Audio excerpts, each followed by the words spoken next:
एक बात अच्छे से ध्यान में रखिएगा, शिव मंदिर से जब भी वापिस आए जल चढ़ाकर अपना फर्ज पूरा अदा कर कर।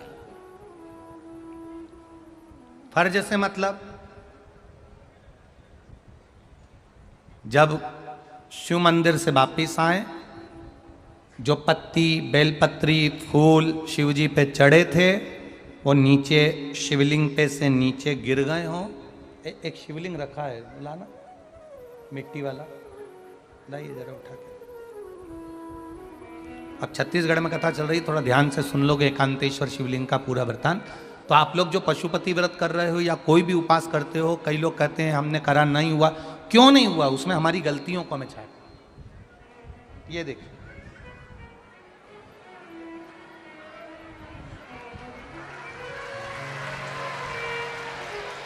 अब जैसे ये शिवलिंग रखा है, आपने जल चढ़ाया, अब जल आप यहां से चढ़ा रहे हो तो धीरे धीरे धीरे धीरे चढ़ाएं जिससे छींटे बाहर ना, यहां तक छींटे रहे ना, जलाधारी तक चलेगा, बाहर ना गिरे। और एक बात का स्मरण रहे, यदि बेलपत्री फूल पत्ती जल चढ़ाने के बाद ये सब अगर नीचे गिर जाए, जलाधारी पर गिर गया या नीचे उतर गया, तुम्हारा पूरा जल चढ़ जाए, तुम्हारे पास में चंदन नहीं है, अबीर नहीं है, गुलाल नहीं है, कुछ भी नहीं हो, तो भी अपने हाथ की 3 उंगलियों से रेखा 3 खींचकर और फिर जो माला आदिक भगवान की रखी थी उसी से भगवान का वापिस पूरा श्रृंगार कर कर फिर वापिस आइए, भगवान को पूर्ण श्रृंगार।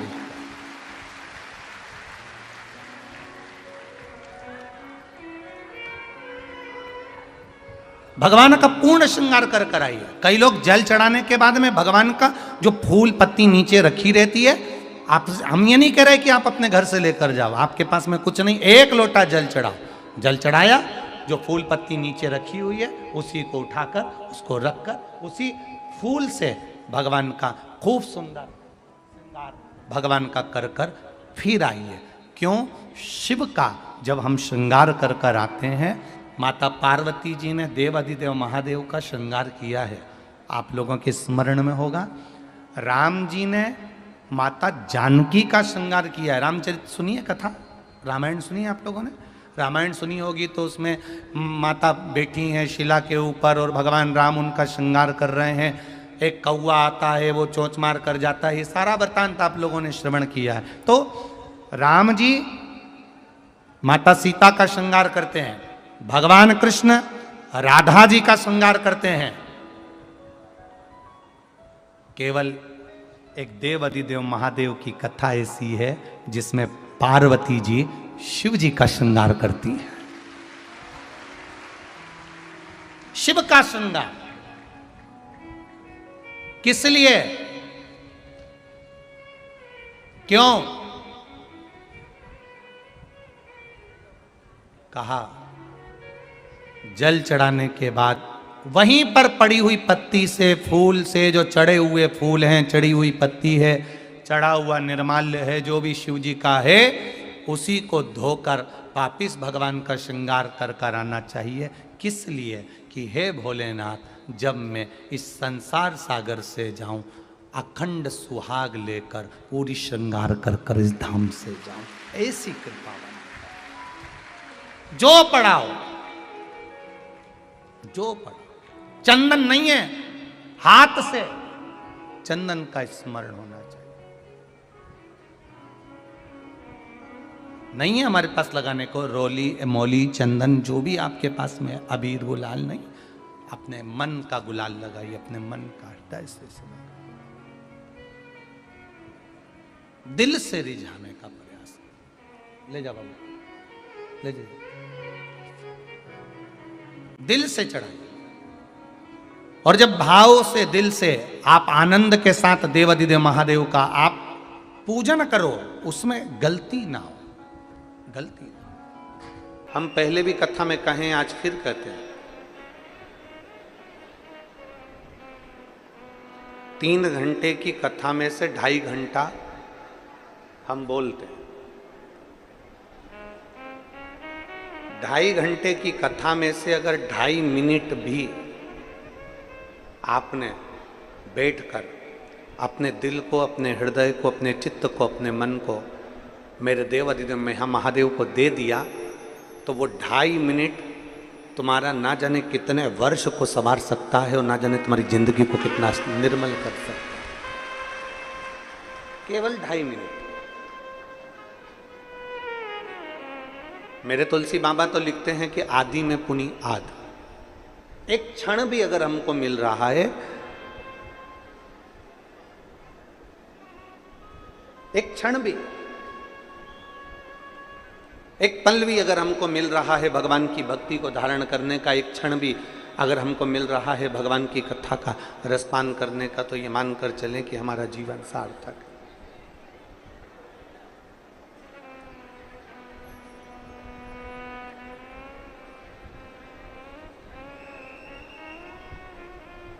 एक मिनट भी अगर हम परमात्मा को दे रहे हैं तो हमारा जीवन सार्थक है। पहले तो विचार करो कि शिवपुराण कहां सुन रहे हो। मां गोदावरी का तट,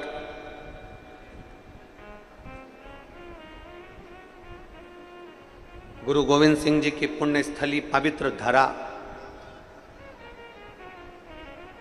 और पूरे नांदेड़ के आसपास में अगर घूम कर देखोगे तो चारों तरफ भगवान शंकर के शिवालय विराजमान हैं। ये नांदेड़ की पवित्र धरा भगवान शिव की धरा। भगवान शिव जी के नंदी के नाम से नांदेड़ का नाम है।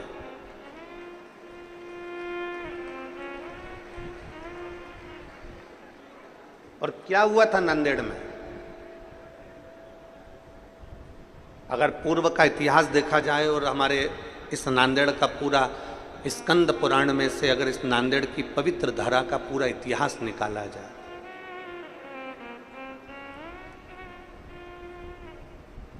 स्कंद पुराण में से अगर 3रे अध्याय में से भी अगर हम नांदेड़ का पूरा इतिहास निकालें तो आप उसमें स्मरण करेंगे कि भगवान शंकर माता पार्वती जी को लेकर भ्रमण के लिए निकलते हैं।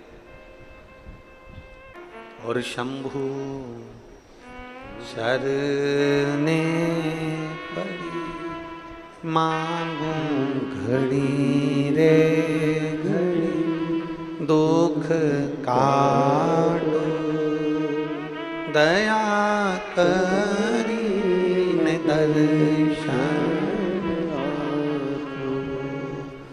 शंभु शरणे पड़ी मांगू घड़ी रे घड़ी, दुख काटो दया करी ने दर्शन। एक क्षण, एक मिनट, एक पल, एक घड़ी अगर हमें भगवान शिव की स्तुति करने को मिल जाए, बहुत उत्तम। फिर कहेंगे 3 घंटे की कथा में से, 2.5 घंटे की कथा में से 2.5 मिनट शिव को देना। बैठो 2.5 घंटे, बैठो 3 घंटे,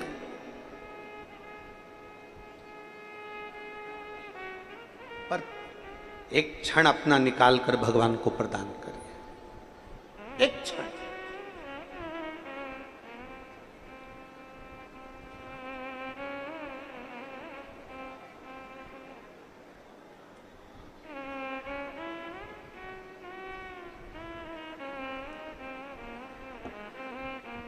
एक माँ अपने बच्चे को भोजन करा रही है।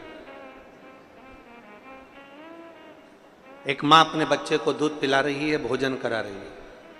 उसका ध्यान कहीं और भी है। 50 काम में ध्यान लगा हुआ और बच्चे को थोड़ा सा रोटी का निवाला हाथ में पकड़ा कर जाती है, रोटी का टुकड़ा बच्चे के हाथ में पकड़ा कर जाती है, ले जल्दी इसको फिनिश कर, जल्दी खा इसको,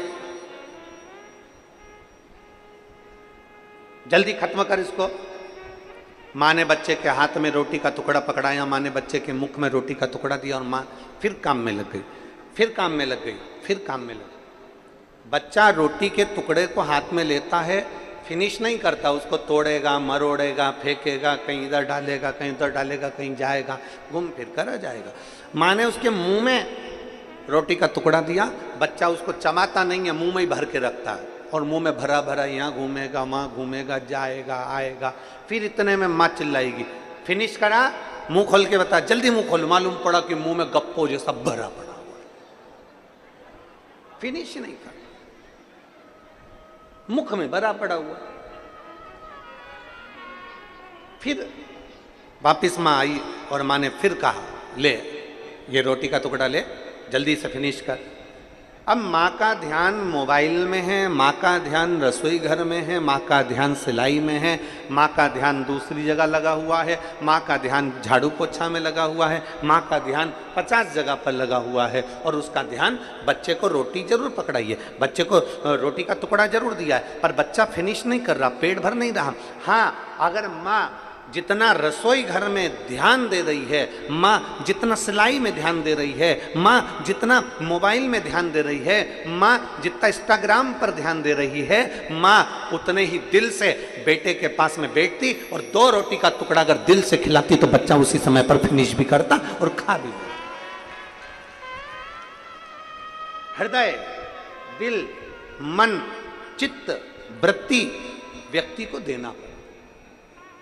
आप में से कई लोग ऐसे बैठे होंगे जो रोज शंकर जी को 1 लोटा जल चढ़ाते होंगे, रोज शंकर जी के मंदिर जाते होंगे, रोज शंकर जी के मंदिर जाकर श्री शिवाय, जम के बोलो जरा, श्री शिवाय नमस्तुभ्यम, बोल बम का नारा है।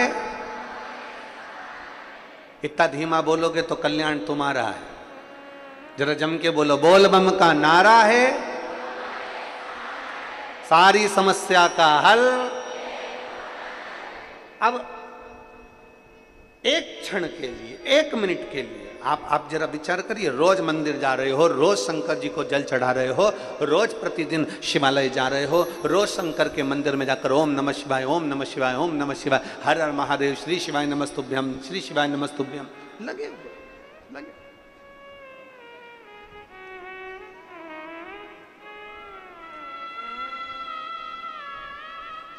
प्रतिदिन लगे। अब जरा विचार करना, तुम्हारी एक पड़ोसन शंकर जी का पशुपति व्रत करी, शंकर जी के मंदिर गई, शंकर जी को जल चढ़ाया और बाबा ने उसकी तुरंत सुनी और बाबा ने उसका भंडार भर दिया। अब तुम रोज मंदिर जा रहे हो, रोज झाड़ू भी लगा रहे हो, रोज सेवा भी करो, फिर भी नहीं सुन रहा, फिर भी नहीं सुनता। क्यों नहीं सुन रहा? उसका केवल एक कारण, बच्चे को रोटी का टुकड़ा तो दे दिया पर समय, दिल, मन से उसको नहीं खिलाया। बच्चा मुंह में भर कर बैठा रहेगा, खाएगा नहीं। उसी तरह मंदिर रोज जाओ, 1 लोटा जल रोज चढ़ाओ, शंकर जी का गुणगान रोज गाओ, सावन के महीने में 2 लोटा जल रोज चढ़ाओ, रोज शंकर की स्तुति करो। पर याद रखना, तुम्हारा अगर आधा घंटा मंदिर में निकल रहा है, 20 मिनट मंदिर में निकल रहा है, 25 मिनट तुम मंदिर में निकाल रहे हो, तो 25 मिनट में से कम 5 मिनट ऐसा होना चाहिए कि शंकर तुम्हारे दिल में और तुम शिव के दिल में विराजमान होना चाहिए, तो समझो कि जल चढ़े।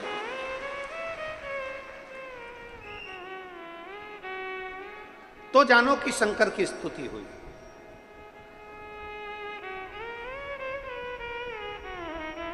और आप आए नहीं, सुबह हो गई, मेरी पूजा की थाली धरी की धरी रहे। क्यों नहीं आए? किस लिए नहीं आए? पता नहीं।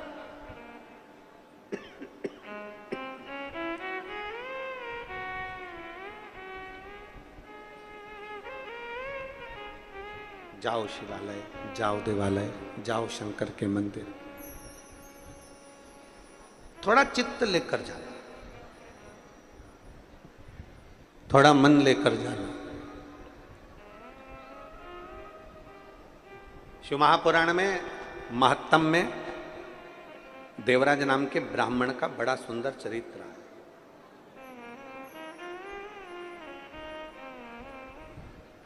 कभी मंदिर नहीं गया था, कभी शंकर की देहली नहीं चढ़ा था, कभी शिवालय ही नहीं गया।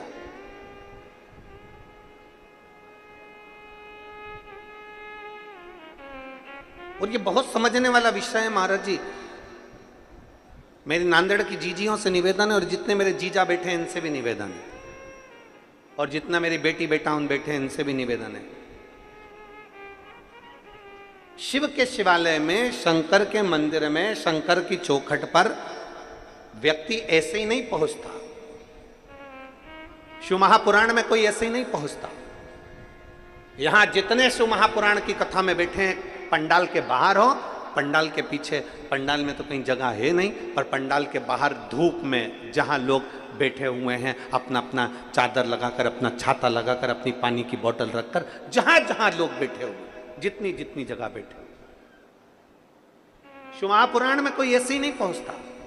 शिवालय में अगर जल चढ़ाने के लिए जा रहे हो, शंकर के मंदिर में जा रहे हो, शिव महापुराण की कथा में जा रहे हो, शंकर की चौखट पर जा रहे हो, 12 ज्योतिर्लिंग पर जा रहे हो, शंकर के शिवालय में, शंकर के मंदिर में जा रहे हो, भगवान शंकर की पवित्र कथा शिव महापुराण में जा रहे हो, तुम्हारी सामर्थ्यता नहीं है कि तुम मंदिर में चले जाओ, तुम्हारी सामर्थ्यता नहीं है कि तुम शिवालय में चले जाओ, तुम्हारी सामर्थ्यता नहीं है कि तुम शिव महापुराण की कथा में चले जाओ। वो तो मेरे देव अधिदेव महादेव ने तुम्हारे भाग्य में लिख कर रखा होगा, तो तुम शिवालय जाओगे, तुम शिव महापुराण की कथा में जाओगे, उसने लिखा होगा तो।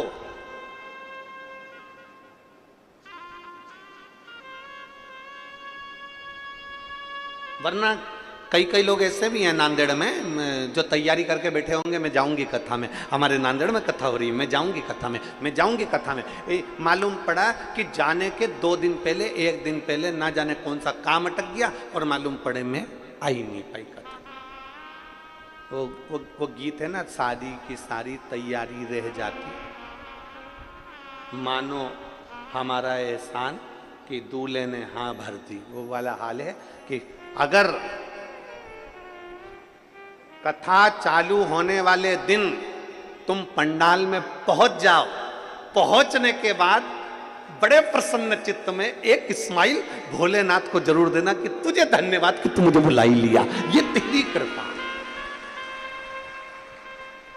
कभी कभी जरूरी नहीं है कि तुम सेल्फी किसी के साथ लो, सेल्फी का मतलब है अपन और महादेव,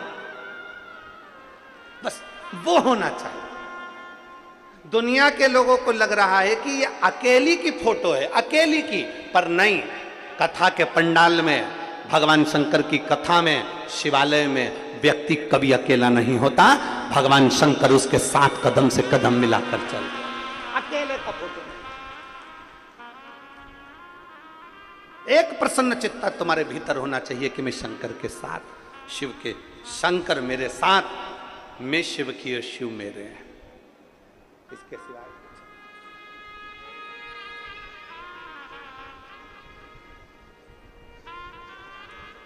बहुत प्रसन्न होना, बहुत। और जितने लोग बैठे हैं ना, सब अपने अपने घर जाके थोड़ी नजर उतरवा लेना, बाबा ने बड़ी कृपा करी है, सावन के महीने में शिव महापुराण की कथा मिली, बड़ी प्रसन्नता होना चाहिए।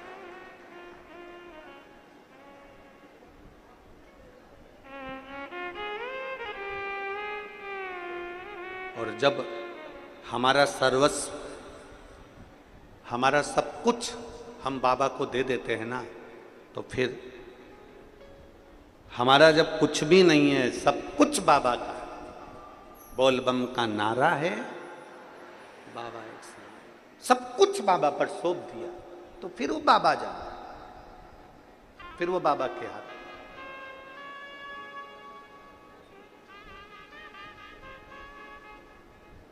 पहले भी कथा में कहा, फिर कहते हैं, ढोंग की जिंदगी जीने से अच्छा है कि ढंग की जिंदगी जी। ढोंग की जिंदगी से अच्छा है ढंग की जिंदगी जियो। ढोंग की जिंदगी में एक ना एक दिन धोखा मिलेगा, और ढोंग की जिंदगी में एक ना एक दिन तुम खड्डे में जाकर गिर जाओगे। अगर ढंग की जिंदगी जियोगे तो एक दिन मेरा भोलेनाथ तुम्हारा हाथ पकड़कर आगे बढ़ाकर ले। ढोंग की जिंदगी में सुख नहीं है, ढोंग की जिंदगी में सुख नहीं है।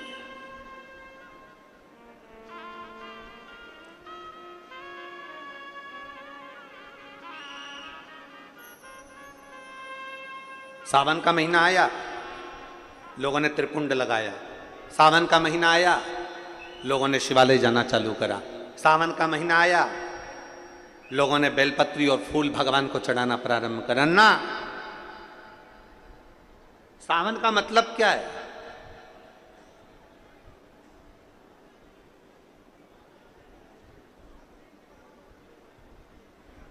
सावन का मतलब क्या है? संसार के प्रत्येक क्षण में, प्रत्येक क्षण में, संसार के प्रत्येक पल में, संसार के प्रत्येक घड़ी में, संसार के प्रत्येक पल घड़ी में, हर समय, हर नक्षत्र में तू प्रभु का बन जा, भगवान शंकर का बन जा। प्रत्येक घड़ी में, प्रत्येक पल। शिव का भक्त कभी किसी मुहूर्त का इंतजार नहीं करता। शिव का भक्त कभी किसी मुहूर्त का इंतजार नहीं करता। इसलिए आज भी शिवलिंगायत संप्रदाय के अंतर्गत अगर यहां पर कोई शिवलिंगायत संप्रदाय के अगर कोई बैठे होंगे तो उनको मालूम होगा, शिवलिंगायत संप्रदाय के अंतर्गत आज भी बच्चा जन्म लेता है और जन्म लिए बच्चे के कान में शिव मंत्र दिया जाता है, तब जाकर मां उस बच्चे को दूध पिलाती है। आज भी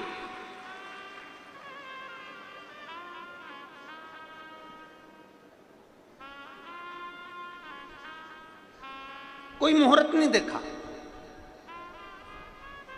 कोई मुहूर्त नहीं देखा गया कि बच्चे को दूध किस दिन पिलाना है। नहीं, बच्चे ने जन्म लिया है, जल्दी से गुरु मंत्र दिया जाए, जल्दी से शिव मंत्र दिया जाए और शिव मंत्र देकर बच्चे को दूध पिलाया जाए। यहाँ मुहूर्त नहीं देखा जा रहा कि किस मुहूर्त में बच्चे को, बच्चा बिलख रहा है, रो रहा है दूध पीने के लिए, इतने में तुरंत उसको शिव मंत्र दिया जाता है। शिवलिंगायत संप्रदाय में जब तक बच्चे को दूध नहीं पिलाया जाता, जब तक वो बच्चे को मंत्र ना मिल जाता।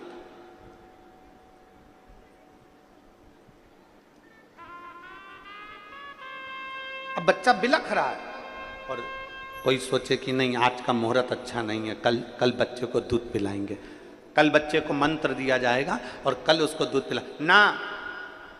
शिव महापुराण की कथा कहती है, शंकर को रिझाने के लिए, भगवान शंकर को पाने के लिए, शंकर भगवान का गुणगान करने के लिए, शिव स्मरण करने के लिए, शंकर की स्तुति करने के लिए, शंकर भगवान के गुणगान को करने के लिए एक क्षण की भी देरी नहीं होना चाहिए। जिस दिन तुम्हारा मन कर जाए, जिस दिन तुम्हारा चित्त कर जाए, जिस दिन तुम्हारा दिल कर जाए, उस दिन तुम भगवान शंकर के मंदिर चले जाओ। सावन का इंतजार मत करना कि सावन आएगा तो त्रिपुंड लगाऊंगा, सावन आएगा तो मैं बेलपत्री चढ़ाऊंगा, सावन आएगा तो मैं शिवालय जाऊंगा। सावन का इंतजार मत करिए। प्रत्येक क्षण, प्रत्येक घड़ी, प्रत्येक पल, प्रत्येक समय में शंकर के मंदिर में जाकर अपने दिल की बात एक बार बैठकर देवाधिदेव महादेव से कहना प्रारंभ करिए। देवाधिदेव महादेव तुम्हारे दिल की बात को सुनेगा, स्मरण करेगा।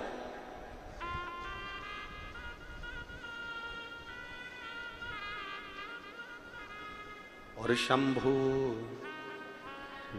शरने पड़ी मांगू घड़ी रे घड़ी, दुख का दया करी न दर्शन।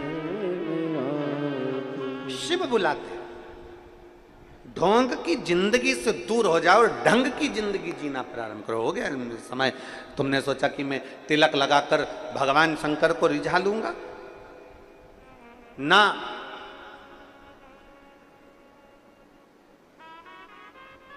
प्रत्येक दिन केवल श्रावण का इंतजार नहीं करना, प्रत्येक पल केवल सावन का इंतजार नहीं करना। अभी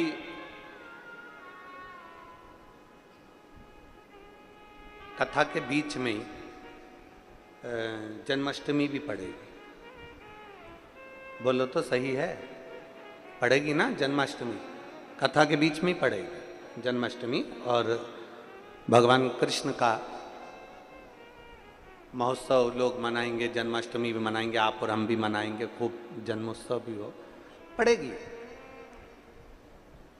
पर क्या श्रीमद् भागवत कथा कहती है क्या भगवान कृष्ण का जन्म केवल जन्मोत्सव एक ही दिन मनाना चाहिए? श्रीमद् भागवत कथा में वेद व्यास जी वर्णन करते हैं, सुखदेव जी महाराज राजा परीक्षित से कहते हैं कि भगवान कृष्ण का जन्मोत्सव तो अपने दिल में रोज मनना चाहिए कि आज मेरा कृष्ण मेरे हृदय में प्रकट हुआ है, आज मेरा कृष्ण मेरे हृदय में प्रकट हुआ है, आज मेरा कृष्ण मेरे नगर में प्रकट हुआ है, आज मेरा कृष्ण मेरी रोमावली में प्रकट हुआ है, आज मेरा कृष्ण मेरी चित्तवृत्ति में प्रकट हुआ है, आज मेरा कृष्ण मेरे नैनों में प्रकट हुआ है, आज मेरा कृष्ण मेरी श्रवण शक्ति में प्रकट हुआ है, आज मेरा कृष्ण मेरी श्वासों में प्रकट हुआ है, आज मेरा कृष्ण मेरे हृदय में, मेरी चित्त में, मेरी वृत्ति में प्रकट हुआ। केवल साल में एक दिन भगवान कृष्ण का जन्मोत्सव नहीं, रोज प्रतिदिन अपने भीतर भगवान के प्रागट्य का जन्मोत्सव होना चाहिए। उसी तरह लोग कहते हैं कि सावन का महीना है तो मुझे मंदिर जाना है, सावन का महीना है तो मुझे त्रिपुंड लगाना है, सावन का महीना है तो मुझे शंकर का गुणगान करना ना। प्रतिदिन, प्रत्येक घड़ी, प्रत्येक पल, प्रत्येक क्षण भगवान शिव को समर्पित होना चाहिए। प्रत्येक पल।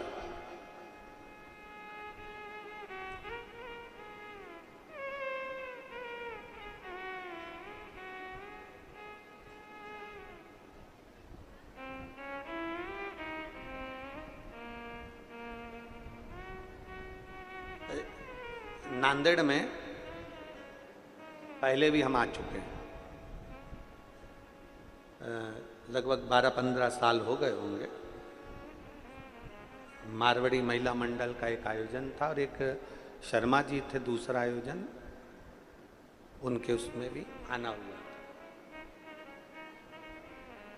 वो मारवाड़ी महिला मंडल की जो अध्यक्ष थी तोसनीवाल, उस समय पर उनका हाथ फ्रैक्चर हो गया था, हाथ टूटा हुआ था। अब वो हमसे कहीं कि गुरुजी हमारा तो हाथ टूटा हुआ है और लोग हंसेंगे, हम कैसे कथा का स्मरण करेंगे, हम कैसे। तो हमने कहा कथा टूटे हुए हाथ से थोड़ी ना होती है, कथा तो जुड़े हुए दिल से होती है। दिल जुड़ना चाहिए तो कथा का रसतत्व अपने आप प्रकट होगा, अपने आप प्रकट। दिल जुड़े, मन जुड़े, चित्तवृत्ति जुड़े, और जब दिल जुड़ जाए, एक पत्र है,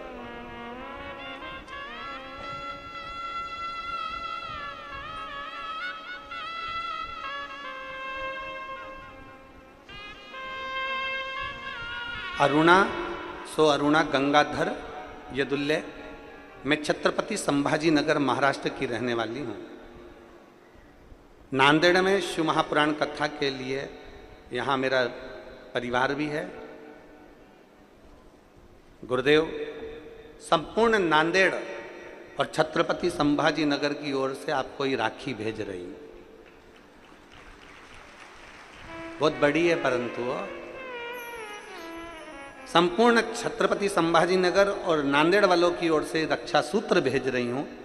हमने कभी नहीं सोचा था कि हमारे नांदेड़ में शिव महापुराण की कथा होगी। आज हमारा भाई हमारे नांदेड़ आया, मैं बाबा को धन्यवाद देती हूँ।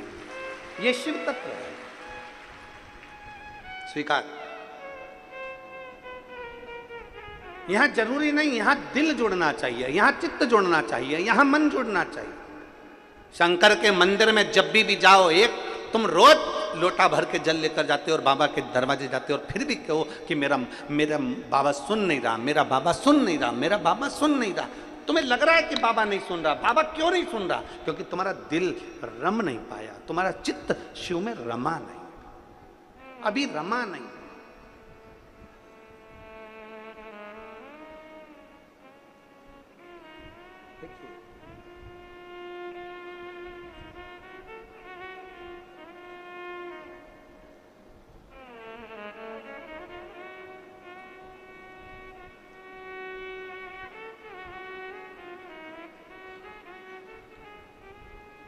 मैं रानी मदन सूर्यवंशी, जिला नांदेड़, महाराष्ट्र की रहने वाली हूँ।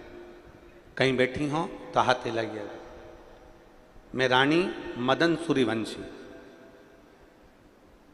कहीं बैठी हो तो हाथ हिलाइएगा।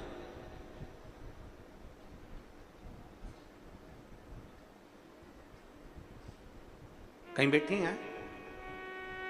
और अगर बच्चे आए हो इनके साथ में तो बच्चों को लेकर व्यासपीठ पर आ सकती है। हाथ हिलाओ एक बार। कहाँ बैठी हैं? उधर साइड में बैठी हैं क्या? अच्छा ठीक है, तो उनको भेज दीजिए मंच पर। कैमरे वाले के कैच में आ रही हो तो देखो, आ रही हैं कैच में, ठीक है। मैं रानी मदन सूर्यवंशी, अगर बच्चों को लाई हो तो व्यासपीठ पर ला सकती हैं। जिला नांदेड़ महाराष्ट्र की रहने वाली हूँ गुरुदेव। मैं बाबा के एक लोटे जल का क्या वर्णन करूं। जब परवणी में कथा थी तब से हमने टीवी पर कथा सुनना चालू किया। उस दिन से मेरी सासू माँ रोज शिवजी पर मुझसे जल चढ़वाती और बेलपत्र चढ़वाती। मेरी सासू माँ के कहने पर मैंने पशुपति व्रत किया। कई साल शादी के निकल गए थे पर संतान का सुख नहीं था। बाबा को रोज जल चढ़ाती, रोज बेलपत्र चढ़ाती, और बाबा की ऐसी कृपा हुई कि जल चढ़ाने का और बेलपत्र का कोई मुझसे पूछे तो मेरा गर्भ ठहर गया और मेरे गर्भ में 2 जुड़वा बच्चे आ गए। अब गर्भ में 2 जुड़वा बच्चे तो आ गए गुरुदेव। जब तीसरे नंबर की सोनोग्राफी हुई और तीसरे नंबर की सोनोग्राफी में पता चला कि एक बच्चे की नाक की हड्डी नहीं है और दूसरा जो बच्चा है उसकी आहार नलिका नहीं। बड़ा दुख हुआ।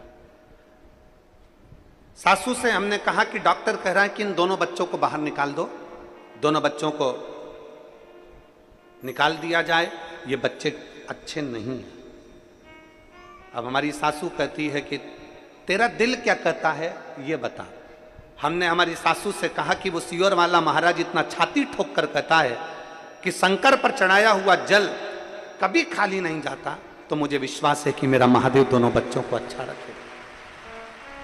तीसरे महीने की रिपोर्ट में सारी रिपोर्ट गलत आई, चौथे महीने की 5वें महीने की रिपोर्ट भी बेकार आई, 7वें महीने की रिपोर्ट आई तो 7वें महीने की रिपोर्ट में आया कि एक बच्चे की नाक की हड्डी नहीं और चेहरे की हड्डी नहीं और दूसरे बच्चे की अन्न नलिका, श्वास नलिका काम नहीं कर रही है और बच्चा पूर्ण तरह से बेकार।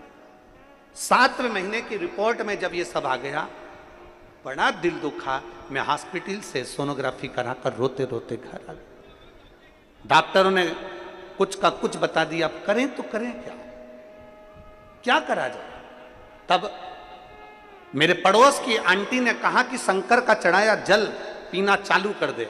शिव जी के मंदिर का जल चढ़ा हुआ पीना चालू करा और बाबा का गुणगान करना प्रारंभ करा। टीवी के सामने बैठती, शिव महापुराण की कथा सुनती। 7वां महीना निकल गया, 8वां महीना निकल गया। अब जब तकलीफ उत्पन्न होने लगी तब हम ऑपरेशन के लिए डॉक्टर के पास गए। डॉक्टर ने कहा तुम्हें इन बच्चों को तो पहले निकाल देना था, ये बच्चे दोनों बेकार हैं। जब 30 जून 2023 को मेरे बच्चों ने जन्म लिया तब डॉक्टर ने उनका चेकअप कर कर कहा दोनों बच्चे स्वस्थ हैं और दोनों अच्छे हैं।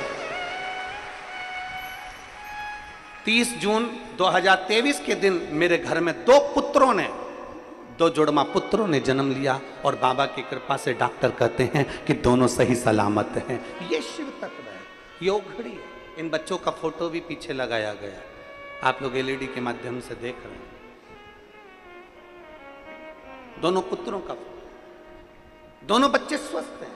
ये शिव भक्ति और एक उपासना, एक आराधना शिव के। उन्होंने इस पत्र में लिखा एक बच्चे की नाक की हड्डी नहीं है, नाक पूरी गई हुई है और चेहरा पूरा गया हुआ, और दूसरे बच्चे की आहार नलिका, श्वास नलिका के कारण बस बच्चा पूर्ण तरह से बेकार। दोनों बच्चे। अब हम जब उसका भरोसा लेकर चले, हम जब उसका विश्वास लेकर चले, हम जब उसकी दृढ़ता लेकर चले, तो क्यों ना स्वीकार करें। और मेरे बाबा, सब गाइए, सब साथ में बोलिए, मेरे बाबा दया करना, मैं तेरे भरोसे, भोले बाबा दया करना, मैं तेरे भरोसे। ना घर के भरोसे हूँ, ना परिवार के भरोसे हूँ, ना घर के भरोसे हूँ, ना परिवार के भरोसे हूँ। मेरे बाबा दया करना, मैं तेरे भरोसे, भोले बाबा दया करना, मैं तेरे भरोसे। हम उसके आश्रित हो जाए।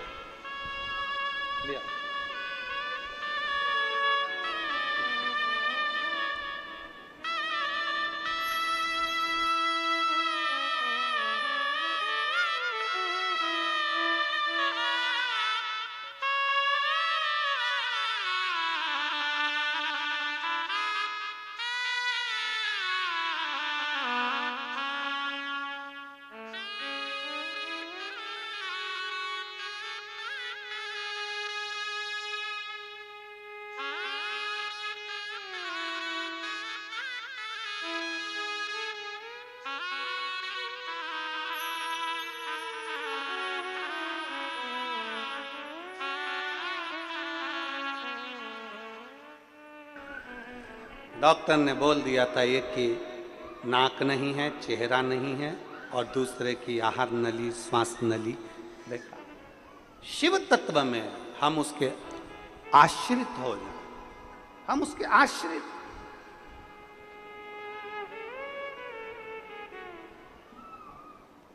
मेरी जीजियों, मेरे जीजाओं, मेरी बेटियों, मेरे बेटाओं, मेरी माताओं, मेरे भाई,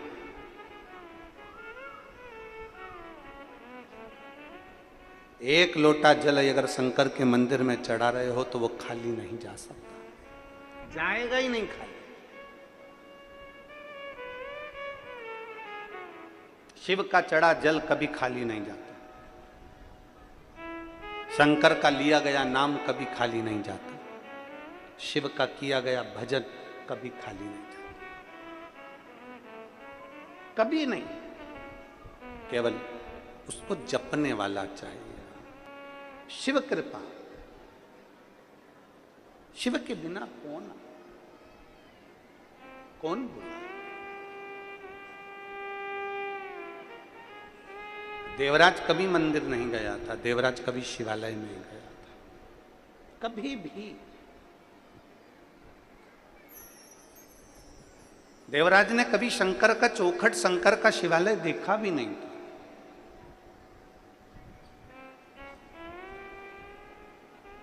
देवराज ने कभी शिव का द्वार देखा भी नहीं था, कभी नहीं देखा। पर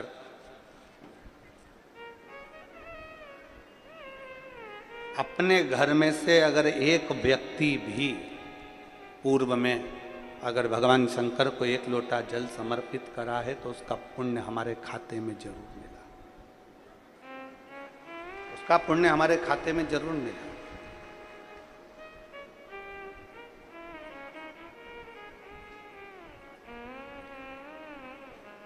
अभी कथा के प्रथम में आपको कहा गया कि पुण्यमय धरा है नांदेड़ की, जहां पर भगवान देवाधिदेव महादेव भी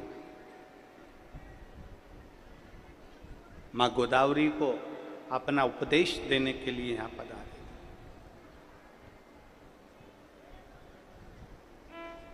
ये पुण्यमय धरा है, पवित्र भूमि। और इस पवित्र भूमि पर बैठकर अगर हमें एक मिनट का भी, एक क्षण का भी, एक घंटे का भी, 5 मिनट का भी अगर शिव तत्व ग्रहण कर रहे हैं तो ये समझिए कहीं शिव की ही उदारता, शिव की उदारता।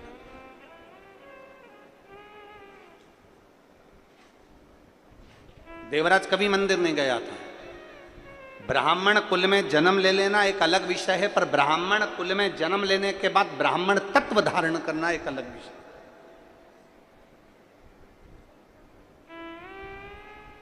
ऐसे कई लोग हैं संसार में जो कह देते हैं कि हम इतने ऊंचे कुल में हमारा जन्म हुआ है, हमारा इतना ऊंचा कुल है, हम इतने ऊंचे कुल में जन्मे। अब ऊंचे कुल में जन्म तो ले ले व्यक्ति, पर ऊंचा कर्म भी तो करे। और मालूम पड़ा ऊंचे कुल में जन्म लेने के बाद, अगर उच्च कुल में जन्म लेने के बाद भी अगर आप उच्च कर्म नहीं कर पाए तो आपका जीवन बेकार है।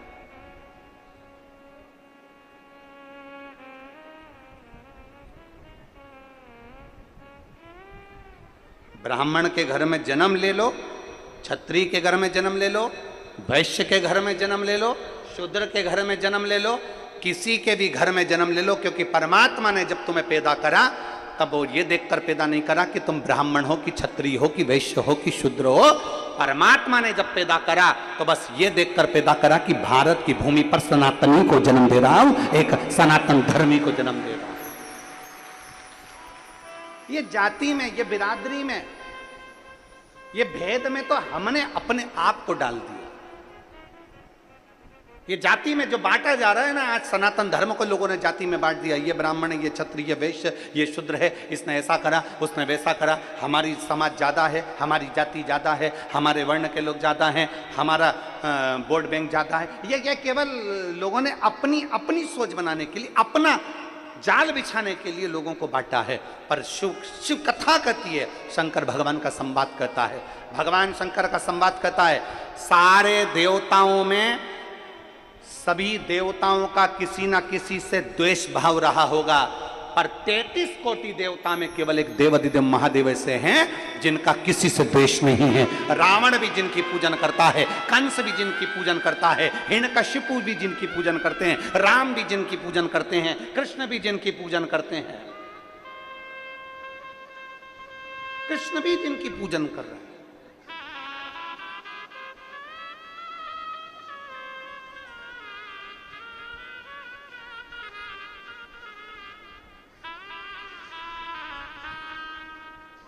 देवी भी जिनकी आराधना कर रही हैं, इंद्र भी जिनकी आराधना कर रहे हैं। ऐसा कोई देव,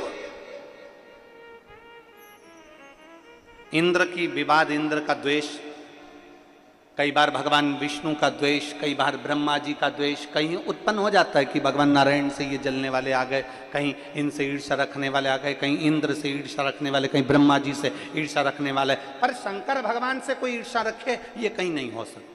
शिव से किसी का द्वेष, शंकर से किसी का बैर नहीं।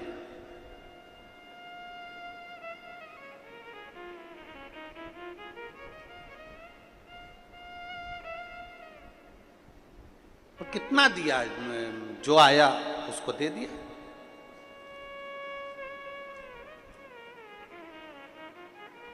अब जैसे शंकर भगवान का किसी से द्वेष नहीं है, वैसा ही शंकर का भक्त होना चाहिए, शिव भक्त का किसी से द्वेष नहीं होना चाहिए। दुनिया के लोग आपसे द्वेष करें चल जाएगा, दुनिया के लोग आपको गाली दे चल जाएगा, दुनिया के लोग आपको आड़ा टेढ़ा बोले चल जाएगा, दुनिया के लोग आपको ताना दे चलेगा, दुनिया के लोग आपको अपशब्द कहें चलेगा। शिव महापुराण तो यहां तक कहती है, अपने चाहने वाले कम हो जाए चलेगा, पर अपने जलने वाले कम नहीं होना चाहिए। चाहने वालों की संख्या कम हो जाए चल जाएगा, पर जलने वाले, ईर्ष्या करने वाले कम ना हो।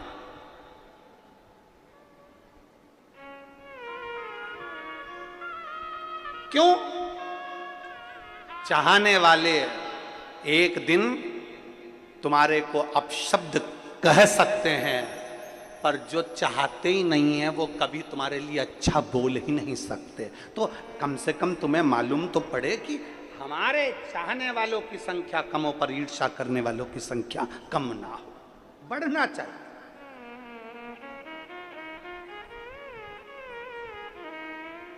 बड़े शिव जैसी भक्ति रखो। भगवान शंकर का कोई द्रोही नहीं, भगवान शंकर का कोई दुश्मन नहीं, पर जब जब उपद्रव मचता है तब भगवान शंकर आकर खड़े होते हैं, भगवान शिव आकर खड़े होते हैं। जब उपद्रव मचता शिव सम्मुख आ जाते हैं, शिव सामने आ जाते हैं। और क्यों ना आए, एक पत्र है देखिए,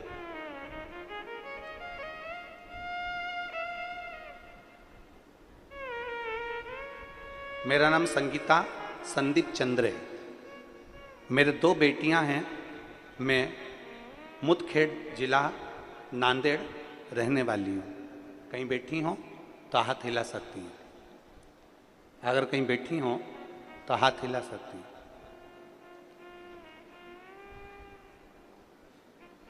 कहीं बैठी हों तो हाथ हिलाइएगा। मेरा नाम संगीता संदीप चंद्र है।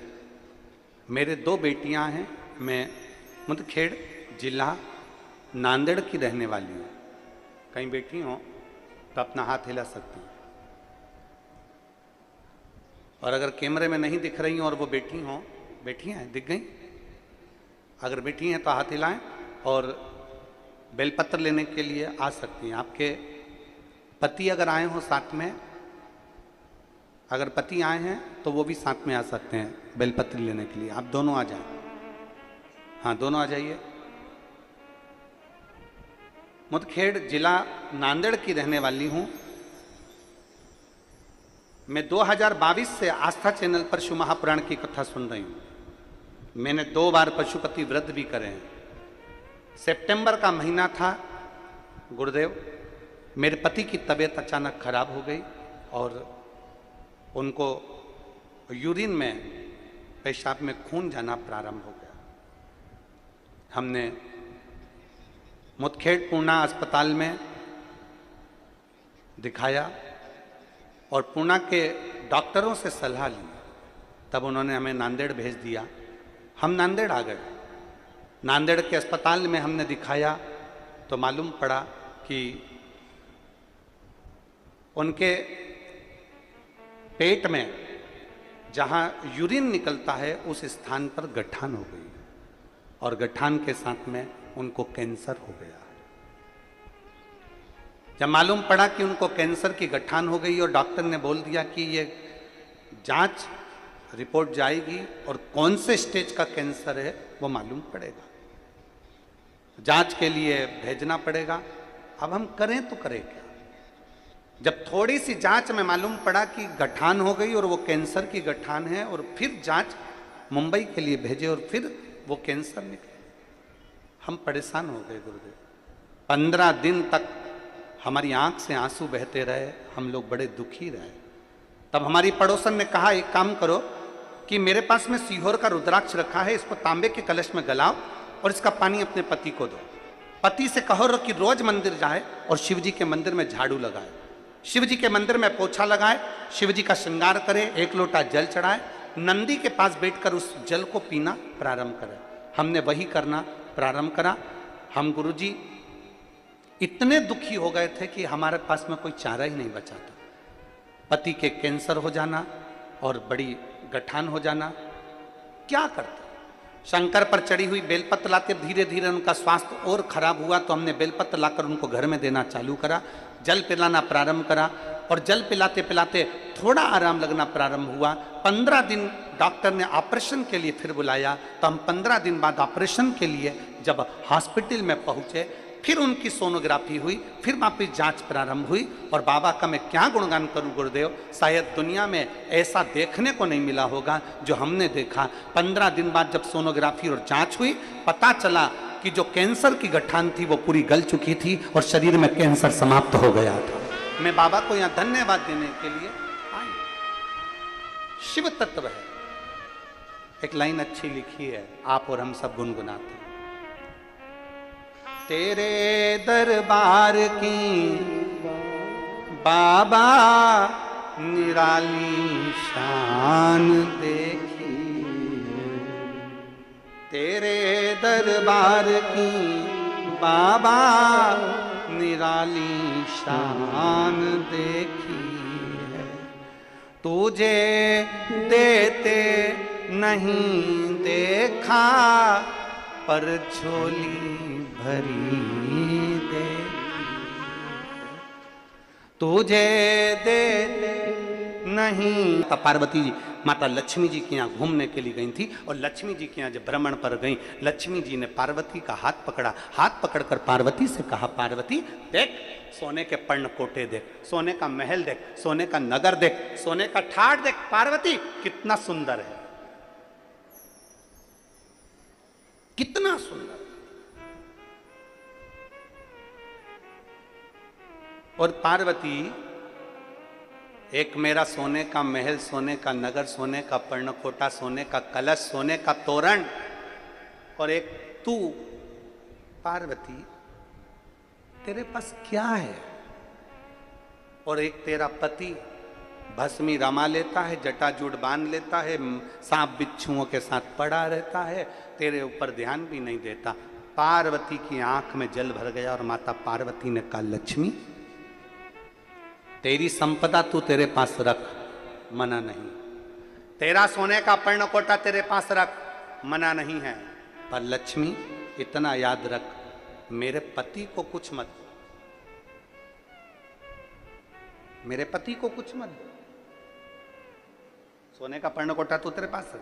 लक्ष्मी जी को लगा कि पार्वती को बुरा लग गया, फिर पार्वती का हाथ पकड़ा। पार्वती, सोने के वृक्ष, सोने का सरोवर, सोने का तोरण, सोने का घाट, सोने का कलश, सोने का कमल, सोने का राजभवन, सब सोने का। इतने में फिर लक्ष्मी जी ने कहा, एक तेरा पति जिसके पास कुछ भी नहीं। पार्वती ने कहा, लक्ष्मी फिर निवेदन है, तू मेरी बेस्ट फ्रेंड है, मैं मानती हूं, पर 2 मिनट के अंदर बेस्ट फ्रेंड की ये दोस्ती टूट जाएगी। 2 मिनट के अंदर मैं तुझे ब्लॉक कर दूंगी। 2 मिनट लगेगा, बस करना ही क्या, ब्लॉक लिस्ट में जाना है और ब्लॉक करना है, होना कुछ नहीं। पहले डर लगता था लोग क्या कहेंगे, अब डर लगता है लोग ब्लॉक कर देंगे।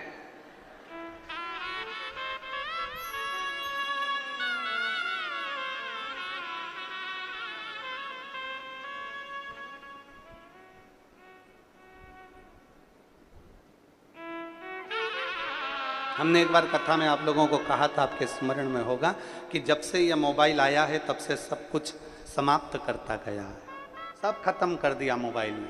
मोबाइल आया, टॉर्च खत्म।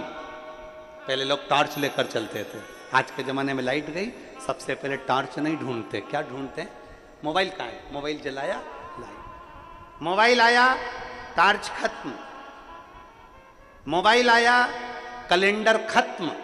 पहले लोग कैलेंडर देखते थे, पंचांग देखते थे, खत्म।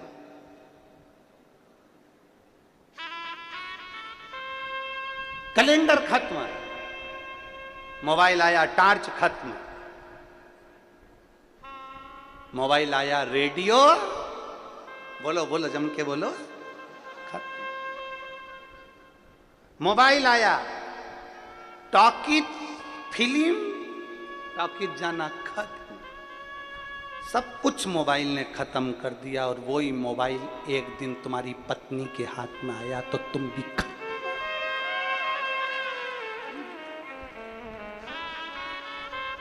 इसलिए हर व्यक्ति रात को सोता है तो पहले देख लेता सो गई, तब इधर बाजू में रख के फिर सोता।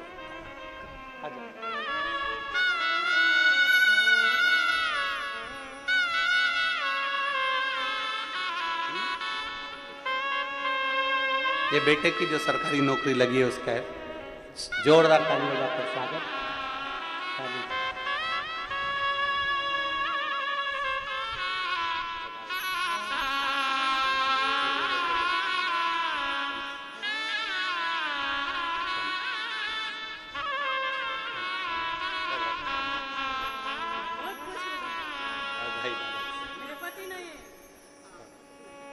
ठीक है, बधाई। अब तो बाबा की कृपा से बाबू अच्छी नौकरी में लग गया, उसके लिए बधाई। और तेरा ही दिया मैंने खाया पिया, तेरा शुक्रिया, तेरा शुक्रिया। बहुत कुछ खत्म कर दिया मोबाइल ने, बहुत कुछ, बहुत।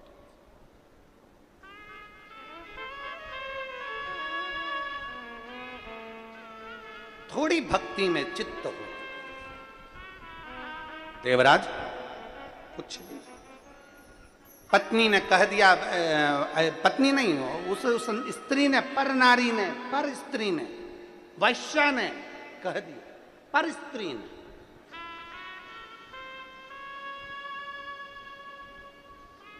स्वयं की स्त्री, स्वयं की पत्नी और दूसरी नारी, दोनों में बहुत अंतर होता है।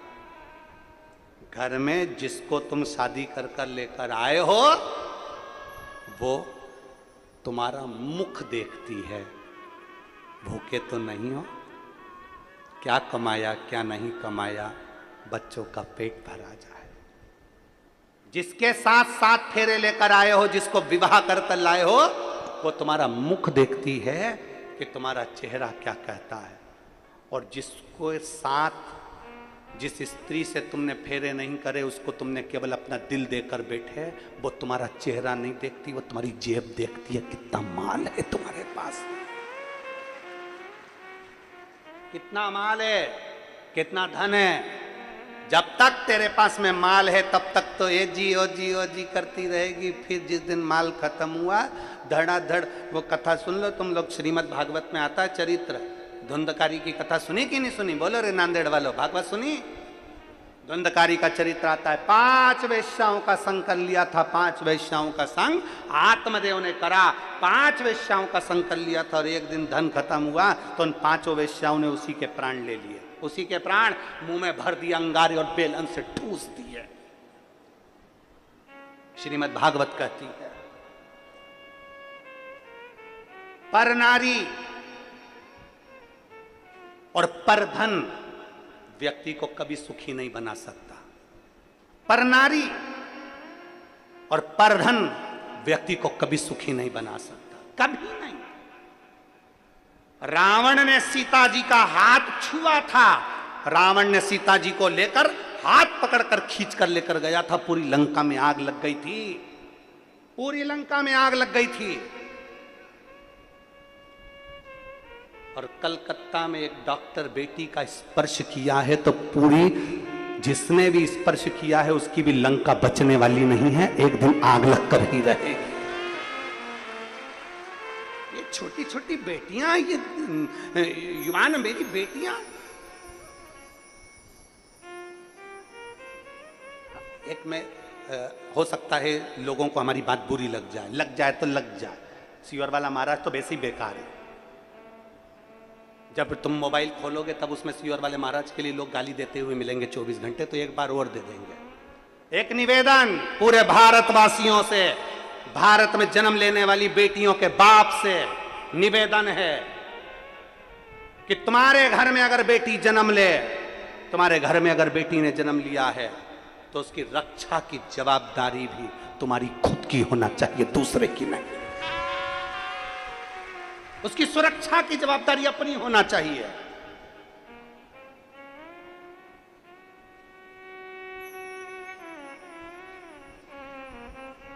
अपनी बेटी को खूब पढ़ाओ, विद्वान बनाओ, खूब पढ़ाओ, पर उस बेटी को शस्त्र चलाना भी जीजाबाई जैसा तुम सिखाओ। तुम्हारी बेटी को शस्त्र चलाना जीजाबाई जैसा तुम सिखाओ। तुम्हारी बेटी को शस्त्र चलाना झांसी की रानी लक्ष्मीबाई जैसा तुम सिखाओ, जो रानी लक्ष्मीबाई के नाना ने सिखाया था, जो जीजाबाई के पिता ने सिखाया था। तुम्हारी बेटी को मां अहिल्याबाई जैसा शस्त्र चलाना तुम सिखाओ, जो मालवा की महारानी को उनके पिता ने सिखाया था। केवल बेटी को पढ़ाना भी है और उसको अपनी आत्मरक्षा, स्वयं सुरक्षा करना आपको सिखाना है। अब दूसरे के बस की नहीं रही है, अपने को खुद करना पड़ेगा स्वयं। जब अखबार खोलो तब कहीं ना कहीं मिल जाता है कि यहाँ पर छोटी सी बेटी के साथ ये हो गया, कोई आ जाता है उसके साथ ऐसा हो गया, उसके साथ ऐसा हो गया, उसके साथ ऐसा हो गया। क्यों, किस लिए? एक तो संस्कारों की कमी हो गई है, अच्छे विचारों की कमी हो गई है। दूसरा, ये मोबाइल गलत चीज़ों को प्रेषित करता रहा तो गलत विचार देता रहा। थोड़ा सा श्रेष्ठ भोजन करिए। जैसा खाया अन्न वैसा हो गया मन।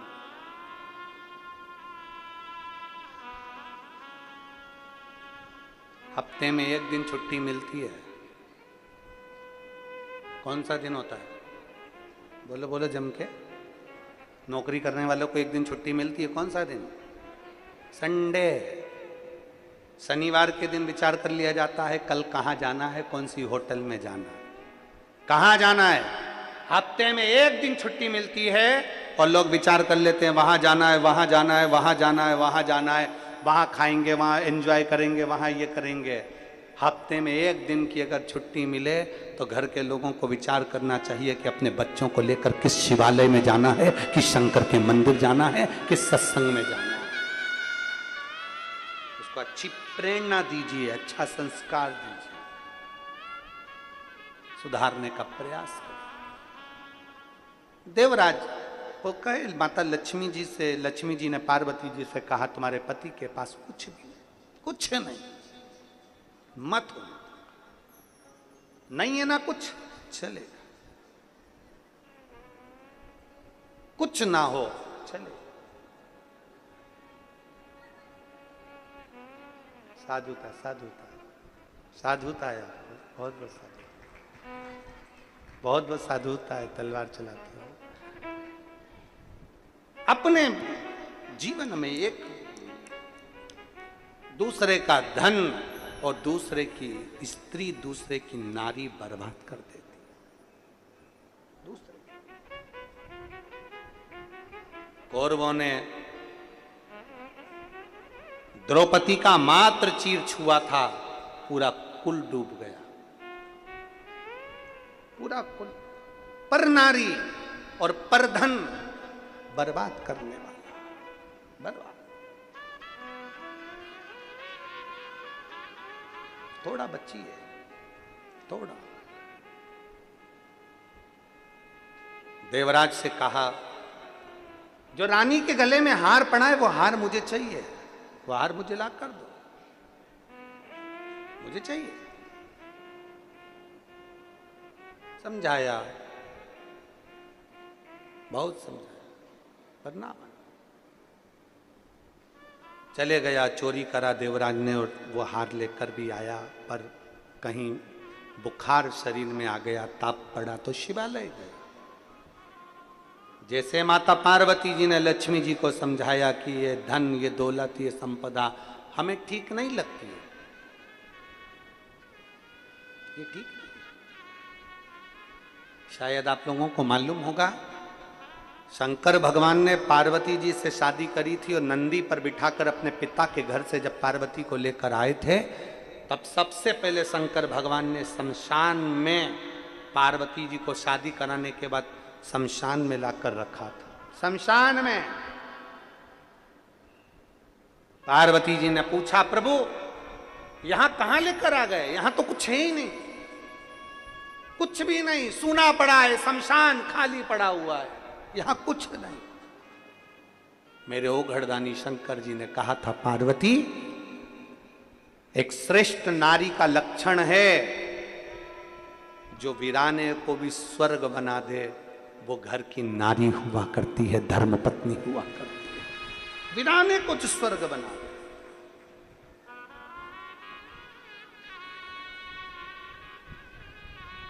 वो घर की नारी है। इसीलिए हमने पहले भी कथा में कहा, आज फिर कहते हैं, स्त्री से कभी उम्र नहीं पूछी जाती और पुरुष से उसकी आय नहीं पूछी जाती। एक पुरुष से कभी नहीं पूछा जाता कि तुम कितना कमा रहे हो, स्त्री से उसकी उम्र नहीं पूछी जाती कि तुम कितने साल की। हमने पहले भी वर्णन करा कि स्त्री से उम्र नहीं पूछते और पुरुष से आय नहीं पूछते, क्योंकि स्त्री अपने लिए नहीं जीती है, स्त्री अपने पूरे परिवार के लिए जीती है, इसलिए उससे उम्र नहीं पूछी जाती है। पुरुष से उसकी आय नहीं पूछते, क्योंकि पुरुष अपने लिए कभी नहीं कमाता, कमाता है तो अपने बच्चों के लिए, परिवार के लिए, अपने कुटुंब के लिए कमाता है, इसलिए उससे पूछा नहीं जाता कि तू कितना कमा रहा है। पुरुष से आय मत पूछो और स्त्री से उम्र मत पूछो, क्योंकि ये दोनों अपने लिए जीते ही नहीं है। बाप आज भी छोटा ही मोबाइल रखा है और औलाद कटे हुए सेव फल का रखी है। क्या बोलते हैं उसको? एप्पल। कटे हुए सेव फल का मोबाइल रखी औलाद। आज भी अगर दादा दादी का अगर मोबाइल थोड़ा बहुत भी गड़बड़ हो जाए ना तो उनको सुधारना नहीं आता, और छोटा सा बच्चा आएगा और दादी कह देगी देख तो रे इसमें क्या हो गया, दादी अभी करता, और उसने मोबाइल लिया और यूं यूं यूं कर कुरा के दादी को दे, दादी चालू हो गया, देख चालू। दादी बोली हाँ रे चालू हो गया। तो इतने में दादी ने अपने पति से पूछा दादाजी से, क्यों अपने को मोबाइल चलाना नहीं आता और ये छोटा छोटा बच्चा इतना समझदार पैदा हो रहा है, मोबाइल पूरा आता है। तो इतने में दादाजी बोले जब ये गर्भ में था इसकी मम्मी दिन भर पड़ी पड़ी,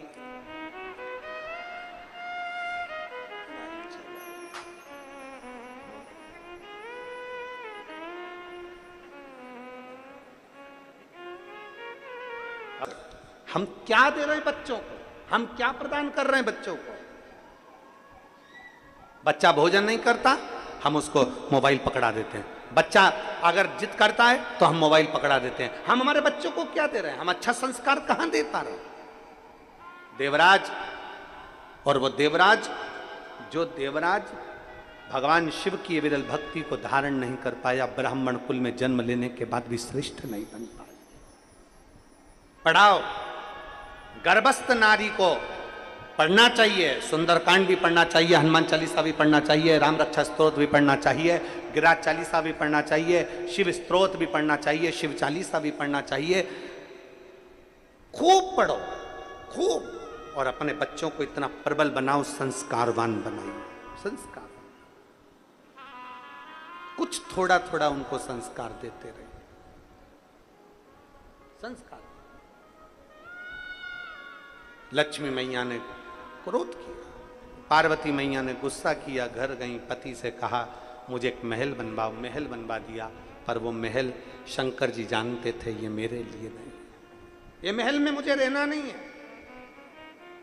रावण के पिताजी विशर्वा जी ने उस महल की पूजन कराई और वही महल भगवान शंकर ने दान दे दिया, वही महल।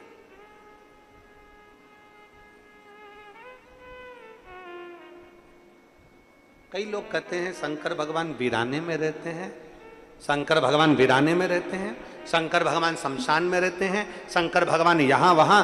लोगों ने कहा, कई लोगों ने बीच में तो ऐसा आ गया था कि लोगों ने शंकर भगवान के शिवलिंग को, घर में रखा हुआ शिवलिंग लोगों ने पीपल के पेड़ के नीचे ले जाकर रख दिया, मंदिरों में ले जाकर रख दिया, पानी में विसर्जन कर दिया। लोग समझते नहीं थे ना कि शंकर क्या है, शिव तत्व क्या है, शिवलिंग क्या है।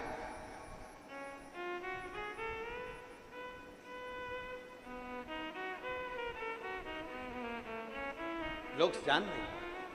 और भूत प्रेत नित करे चाकरी, सबका यहाँ गुजारा, और अजब है भोलानाथ ये दरबार, दरबार। एक विश्वास, एक पत्र है।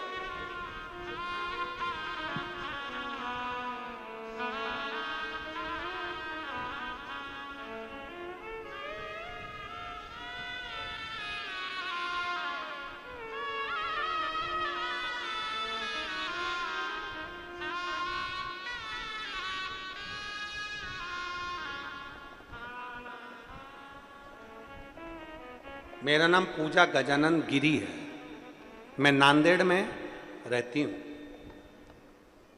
पूजा गजानन गिरी, कहीं बैठी हो तो हाथ हिला सकती हैं, कहीं बैठी हो तो हाथ हिला सकती हैं। अगर बच्चे को लाई हो तो व्यासपीठ पर ला सकती हैं। मेरा नाम पूजा गजानन गिरी है, नांदेड़ की रहने वाली हूँ।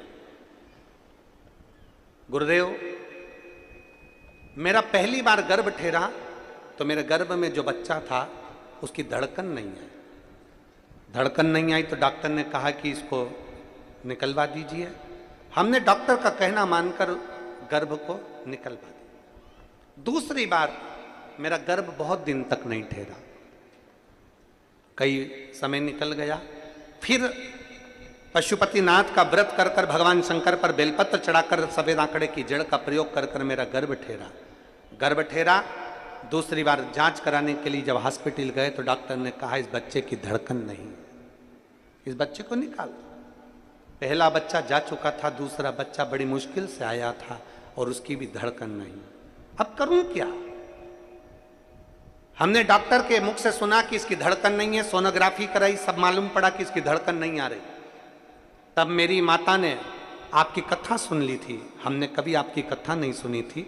मेरी माँ ने कथा सुनी और मेरी माँ ने कहा कि तू शंकर जी के मंदिर में जाकर शिव जी पे एक लोटा जल चढ़ाना प्रारंभ कर, उसी जल का आचमन नंदी के पास बैठकर करना प्रारंभ कर। हमने सफेद आंकड़े की जड़ बांध रखी थी, उसी से हमारा गर्भ ठहरा था। अब डॉक्टर कह रहा है कि इस बच्चे की धड़कन नहीं। 5 महीने तक हमने उस बच्चे को रखा, 5वें महीने में फिर जांच कराई तो बच्चे की धड़कन नहीं है। अब क्या करें? डॉक्टर ने तो कह दिया कि इसको निकाल दो, क्योंकि इसमें धड़कन नहीं है, तुम्हारे ऊपर दिक्कत हो जाएगी। 5 महीने हो गए, हमने विचार कर लिया कि शंकर भगवान ने ये औलाद दी है और बड़ी मुश्किल से दी है, तो अब इसको तो हम रखेंगे, भले कुछ भी हो जाए। हमने विचार कर 6वां महीना 7वां महीना रखा। 7वें महीने में भी बच्चे की धड़कन नहीं थी। 7 महीने पूरे हो गए, 8वां महीना आ गया, 9वें महीने में तकलीफ होने लगी और 27/6/2024 को हमने बच्चे को जन्म दिया। और बच्चा जब जन्म लिया तो उसकी धड़कन भी थी और बच्चा पूर्ण तरह से स्वस्थ था। क्या शिव भक्ति का यह फल है? क्या शिव भक्ति का यह फल है? और मैं बाबा को धन्यवाद देने के लिए आई हूं कि सारी रिपोर्टों में बच्चे की धड़कन नहीं थी और आखिरी में मेरे बाबा ने मुझे पूर्ण तरह से स्वस्थ बच्चा दिया, मेरे घर में संतान दी। मैं बाबा को धन्यवाद देने के लिए आई हूँ। एक लाइन अच्छी लिखी है, आप और हम अगर वो बैठी हो अपने बच्चे को लेकर तो जरूर आए। सुन भक्तों की पुकार होके नंदी पे सवार, काशी नगरी से मेरे। शिव भक्ति में एक विश्वास का होना जरूरी है। अगर शिव भक्ति में विश्वास नहीं है तो तुम्हारा जाना सार्थक नहीं है। शिव पुराण में आए हो तो भरोसे से आओ। मेरे बाबा की कथा सुन रही हूं, जहां जगह मिलेगी वहां बैठूंगी, जहां जगह मिलेगी वहां बैठूंगी। पंडाल में जगह नहीं मिलेगी तो अपने घर से छाता लेकर जाऊंगी, बिछाने का आसन लेकर जाऊंगी, पानी की बोतल लेकर जाऊंगी। कितनी पानी की बोतल? कितनी? 2, एक अपने लिए, एक अपनी अड़ोसन पड़ोसन या पीछे वाली धड़ोसन के लिए, उसके लिए 2 बोतल ले। जहां जगह मिल जाएगी छाता लगाया, अपना टेंट, खुद का टेंट, खुद का छाता लगाकर बैठ गए, कथा सुनी, भजन किया, बाबा का गुणगान किया, प्रेम से सुनकर अपने घर जाऊंगी। मेरा बाबा है। 7 दिन अगर मैंने शिव महापुराण की कथा पंडाल में सुन ली तो यह मेरा विश्वास कहता है कि मेरा बाबा झोली जरूर भरेगा। निश्चित विश्वास, भरोसा और दृढ़। देवराज चोरी का धन लेकर, रानी का हार लेकर शिवालय में चले गया। शिवालय में गया, शंकर भगवान के शिवालय में ताप पड़ा, कथा हो रही थी, 2 क्षण की श्रवण कर ली। श्रवण करी तो बेलपत्री के नीचे जाकर उसके प्राण छूट गए। बेलपत्र के वृक्ष की छांव में प्राण छूटना तो शंकर खुद उसको लेने के लिए आ गए और उसको लेकर चले गए। बिंदुक नाम का एक ब्राह्मण पानी में डूबकर मर गया, प्रेत योनि में पड़ गया। प्रेत पत्नी चंचुला ने शिव जी से प्रार्थना कर कर शिव महापुराण की कथा तुमरुका जी से कराई। तुमरुका शंकर भगवान का एक ऐसा भक्त जिसके नाम का स्मरण करने वाली नारी के गर्भ में अगर कोई दिक्कत भी है तो वो समाप्त कर देता। तुमरुका, इसलिए शिव जी का एक नाम तुमरुकेश्वर महादेव है। डॉक्टर अगर कह दे कि गर्भ में गांठ है, गर्भ में दिक्कत है, रजो धर्म से जुड़ी हुई दिक्कत है, तो नारी को एक बेलपत्र अशोक सुंदरी वाली जगह पर चढ़ाकर तुम रुकेश्वर महादेव का नाम लेकर खाना चाहिए। 15-20 दिन तक खाओ, उसके बाद में डॉक्टर साहब के साथ बताकर जांच कराओ, क्योंकि डॉक्टर भी शिव का एक रूप होता है।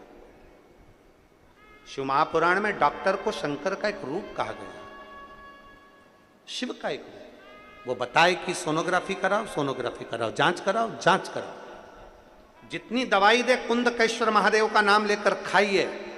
और अगर गर्भस्थ कोई प्रॉब्लम है, नारी के गर्भ से जुड़ी हुई, रजो धर्म से जुड़ी हुई अगर दिक्कत है, तो एक बेलपत्र तुम रुकेश्वर महादेव का नाम लेकर खाइए। कौन से महादेव? सब बोलिए साथ में, कौन से महादेव? तुम रुकेश्वर, तुम रुका जी का नाम के साथ जुड़ा हुआ तुम रुकेश्वर महादेव नाम से खाइए। 20-25 दिन बाद फिर जांच कराओ। धीरे धीरे धीरे धीरे गर्भ से जुड़ी हुई जो भी दिक्कत होगी वो धीरे धीरे समाप्त होगी। गर्भाशय तुम रुकेश्वर, बोल तुम रुकेश्वर महादेव की। तुम रुका जी ने सुंदर शिव महापुराण की कथा करी। भगवान शंकर और पार्वती जी, ईश्वर जी और गोरा जी बनकर पधार रहे हैं। जोरदार ताली बजाकर स्वागत करें ईश्वर जी गोरा जी का। भगवान ईश्वर जी गोरा जी बनकर पधार रहे हैं। जोरदार ताली बजाकर ईश्वर जी गोरा जी का स्वागत वंदन। क्या खाऊं, मेरे को बहुत तेज फीवर है, पेट दुख रहा है, तो भी डॉक्टर से पूछ रही, मेरा पेट 3 दिन से बहुत मरोड़ खा रहा है। डॉक्टर बोले ये दवाई खाओ, ये चीज खाओ। इसके बाद फिर पूछा खाने में क्या खाऊं। डॉक्टर ने भी मन में सोचा मेरे प्राण मत खा, घर जा। अब विचार करिए, सिर दर्द हुआ तो मंदिर छूट रहा है, पेट दर्द हुआ तो भगवान का मंदिर छूट रहा है, बुखार आ रहा है तो भगवान शंकर का मंदिर छूट रहा है, शरीर में कष्ट है तो मंदिर छूट रहा है, घर में विवाह है तो मंदिर छूट रहा है, घर में कुछ तकलीफ आ गई तो मंदिर छूट रहा है, घर में कोई ज्यादा काम आ गया तो मंदिर छूट रहा है, ज्यादा मेहमान आ गए तो मंदिर छूट रहा है। खाना नहीं छूटा, पीना नहीं छूटा, कपड़े बदलना नहीं छूटा, नहाना नहीं छूटा, मुंडा धोना नहीं छूटा, पेंटिंग नहीं छूटी, छूटा तो केवल देवाधिदेव महादेव का दरवाजा छूटा।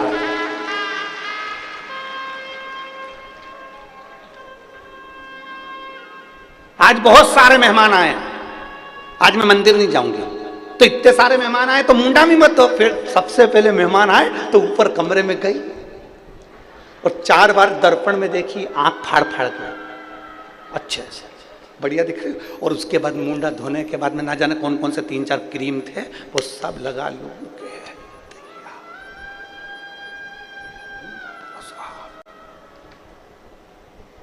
दर्पण के सामने आ गई।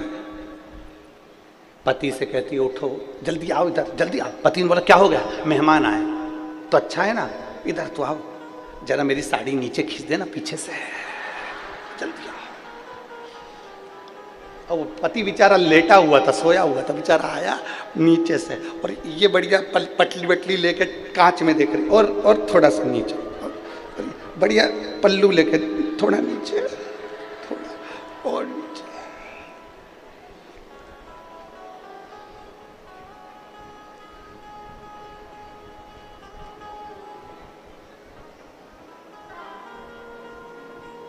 पहले होती थी पत्नी, अब हो गई मैडम। पति को दिन भर डम डम, अब क्या कर, जरा खींचना। पति भी बेचारा क्या बोले, बोले तो क्या।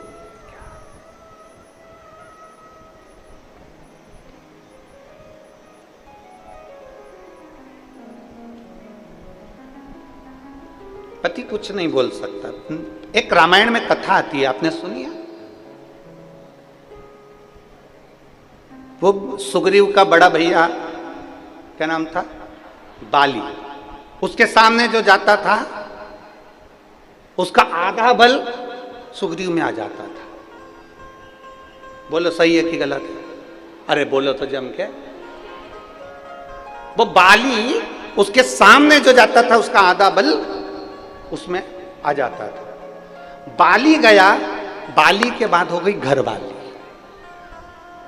घरवाली के सामने जब भी कोई जाता है उसका आधा बल इसमें रह जाता है, बोल ही नहीं पाता वो, बिल्कुल भी एक शब्द नहीं बोला कि मैं साड़ी ठीक नहीं करूं, मैं सो रहा था, तूने जगाया कैसे, तूने ऐसा शब्द बोला कैसे, तूने ऐसा क्यों कह दिया, नहीं। पर वही शब्द अगर माँ कह दे, वही शब्द अगर पिता कह दे, बेटा ये काम है कर कर आना, तो नहीं करेगा महाराज, क्योंकि उस वो बोले तो बोले कैसे, वो कहे तो कहे कैसे। शिव महापुराण की कथा कर रही है। अपने आप को कभी बुजुर्ग मत समझना, अपने आप को कभी बूढ़ा ना समझिए। आपका पांव दुख रहा है, सिर दुख रहा है, शरीर में कष्ट है, रोग में अगर ग्रसित भी हो, तकलीफ से तकलीफ, एक पत्र है, देखिए, हम ज्यादा पत्र कभी पढ़े नहीं है।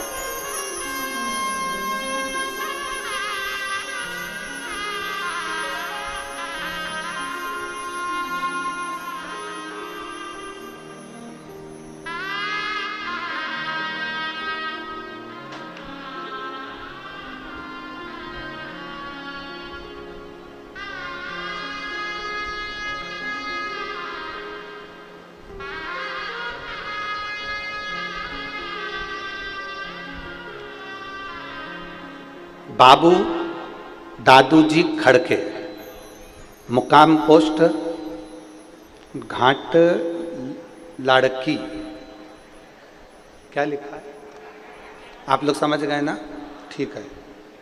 और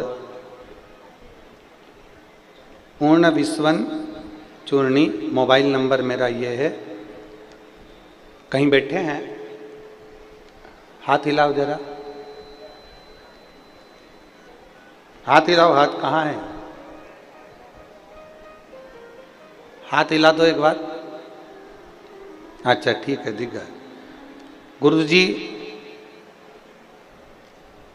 नागपुर मेडिकल कॉलेज में एक पेशेंट जिसको मुंह का कैंसर हुआ है, पेशेंट का नाम मारुति शनावारे है। इन्होंने मुझसे बोला कि मुख का कैंसर है, और मैंने सुना है कि सीहोर वाला महाराज बेलपत्र देवे या आप कथा श्रवण करते हैं तो भगवान शिव पर चढ़ा हुआ जल पीते हैं, रुद्राक्ष का जल पीते हैं तो शरीर में आराम लगता है। भैया मैं नहीं जा सकता, मेरे शरीर में कष्ट है। पेशेंट आए हैं क्या, नहीं आए, आए, हाँ तुम आ जाओ। मैंने पेशेंट से कहा तुम चिंता मत करो, मैं कथा में जा रहा हूं और ये मेरा विश्वास कहता है, बाबा अपने नजदीक में कथा करने आ रहे हैं, और मैं विश्वास के साथ कहता हूं कि आपके परिवार वालों से बोलो कि शंकर जी पे चढ़ा हुआ जल ला कर दें, तो गठान जो दूसरी हुई है वो गलना प्रारंभ हो जाएगी। मैं गुरुजी यहाँ धन्यवाद देने के लिए आया हूँ, बाबा को विनती करने के लिए आया हूँ और निवेदन करने आया हूँ। मैंने दूसरी बार जब उससे बात करी तो वो कहता है मेरी जो दूसरी गठान कैंसर की हुई थी वो मुझे पूर्ण तरह से ठीक हो गई है और बाबा ने मेरे ऊपर कृपा करी है। बाबा उस व्यक्ति के लिए बस मुझे एक बेलपत्र अवश्य देना जिससे मैं उसको पहुंचा सकूं। आ जाओ शंभु।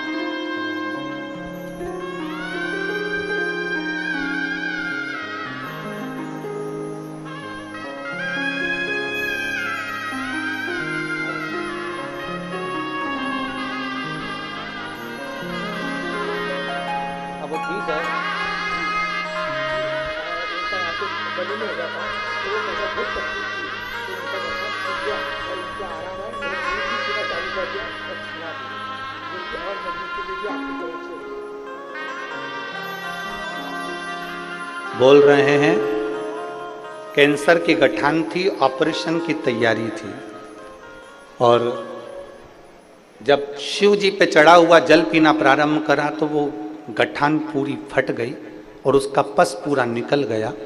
निकलने के बाद डॉक्टर ने जब फिर चेकअप करा तो उस जगह पर कैंसर नहीं था। अब उन्होंने भोजन करना भी प्रारंभ कर दिया और दूध पीना भी चालू कर दिया।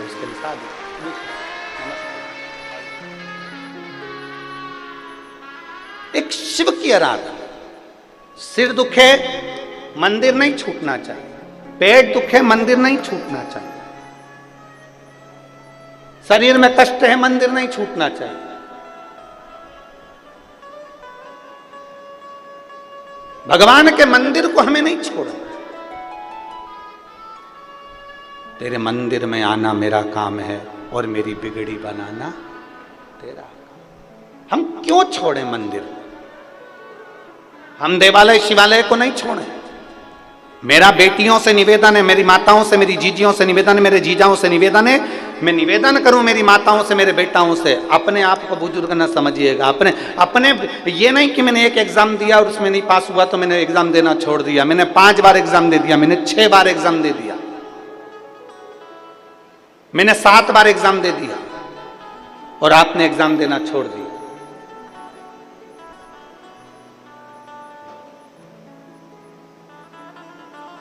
नहीं,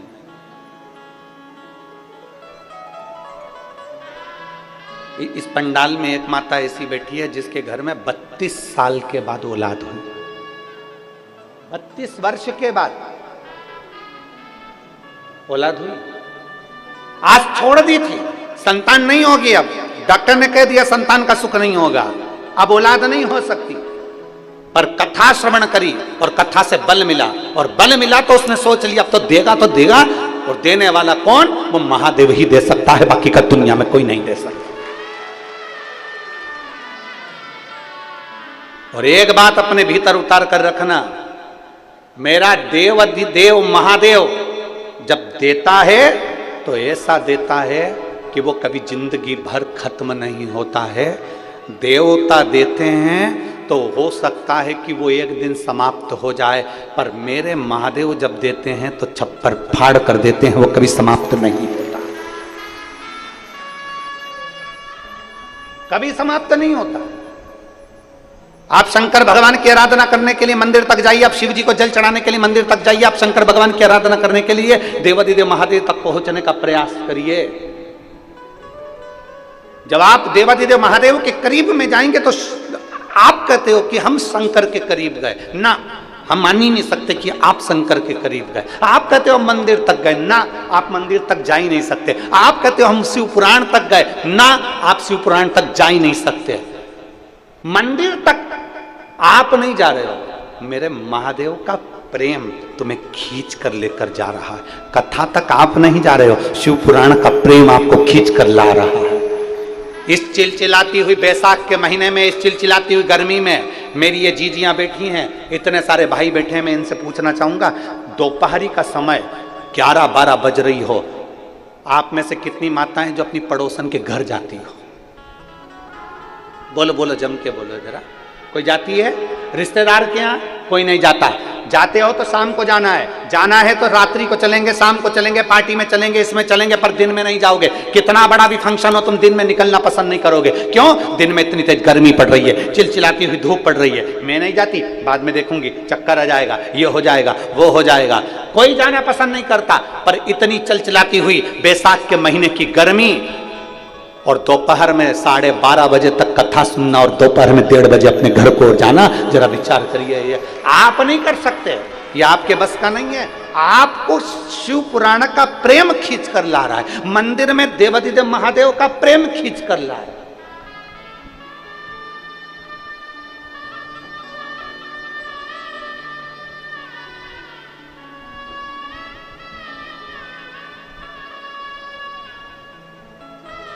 और बिना प्रेम के कोई नहीं जा सकता, जा ही नहीं सकता।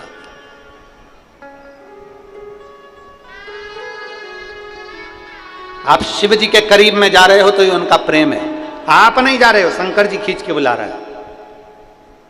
आप भगवान शंकर का मंत्र जाप कर रहे हो, श्री शिवाय नमस्तुभ्यम, ये मंत्र आपको खींच कर ला रहा है कि आपको ये जपना है।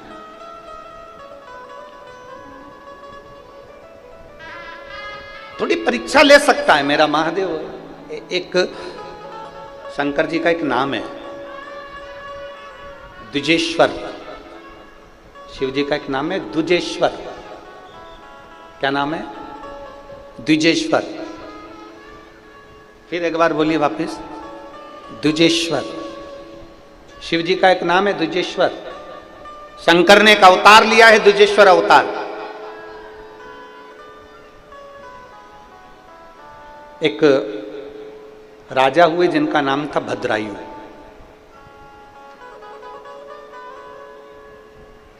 जिनकी धर्म पत्नी का नाम था कीर्ति मालिनी।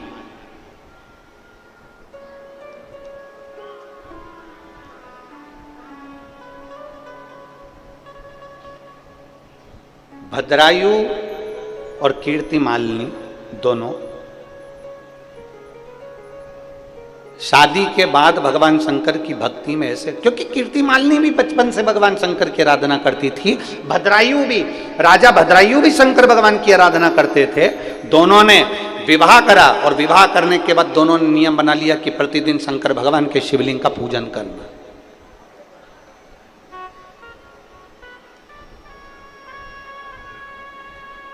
बहुत दूर नहीं, अगर रास्ते में भी हो ना, रास्ते में भी चल रहे हो और आज शंकर भगवान को तुम्हारा पानी नहीं चढ़ाया, आज शिव जी को तुमने जल नहीं चढ़ाया है, शंकर भगवान को जल नहीं चढ़ाया और तुम्हारी बोतल में जल रखा हुआ है, झूठा नहीं है, अच्छा है, सफर कर रहे हो, कहीं शिवालय दिख जाए रोक लो गाड़ी, आज मैंने दिन भर से भगवान को जल नहीं चढ़ाया था तो यहीं चढ़ा देती हूँ, एकांतेश्वर महादेव। शिवालय भी ना मिले, शंकर का मंदिर भी ना मिले, भगवान शंकर का शिवलिंग भी ना मिले, तो 2 मिनट गाड़ी रोको, किसी पेड़ के नीचे थोड़ी सी मिट्टी को इकट्ठा करो, शंकर जी का स्मरण करो, भोले बाबा आइए, 12 ज्योतिर्लिंग के रूप में अपने बोतल में पानी है वही शंकर को समर्पित कर दो, शिव उसको स्वीकार कर लेता है।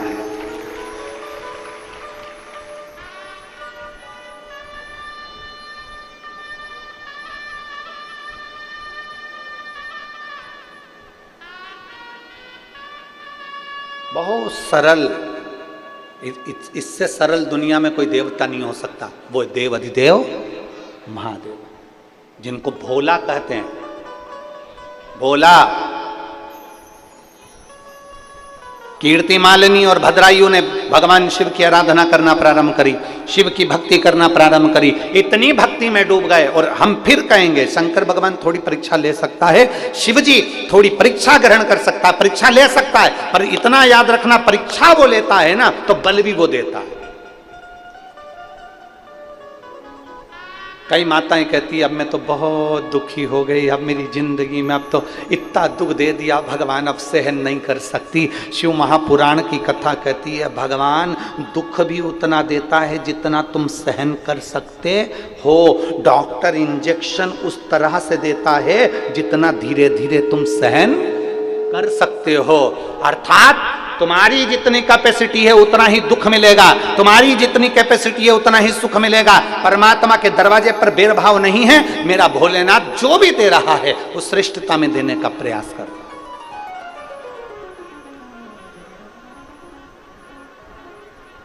भद्रायु, कीर्ति मालिनी दोनों शिव की आराधना कर रहे हैं, दोनों शिव की।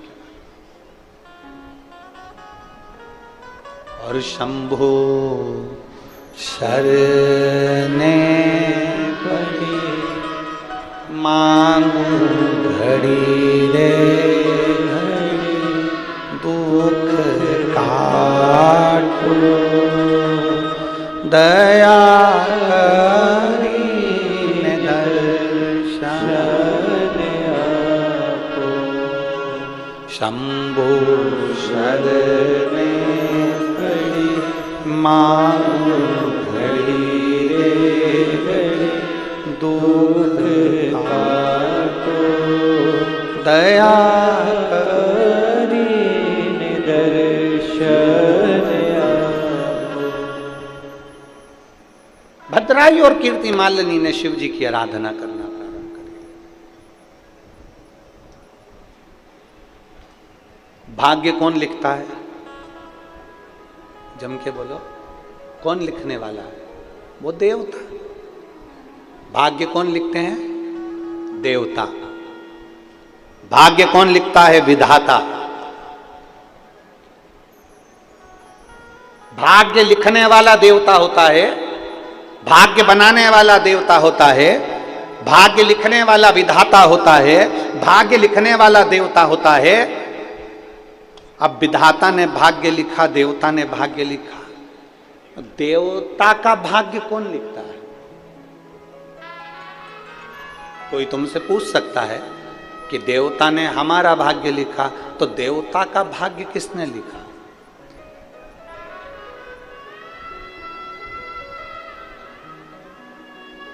देवता का भाग्य लिखने वाला कौन? एक हाथ में भोलेनाथ जी ने अमृत लिया और अपनी हाथ पर कोनी में मला, मलते से भगवान विष्णु को प्रकट कर दिया। दूसरे हाथ से मंथन कर फिर उन्होंने ब्रह्मा जी को प्रकट कर कर कमल के पुष्प पर बिठा दिया। पूछा ब्रह्मा और विष्णु ने,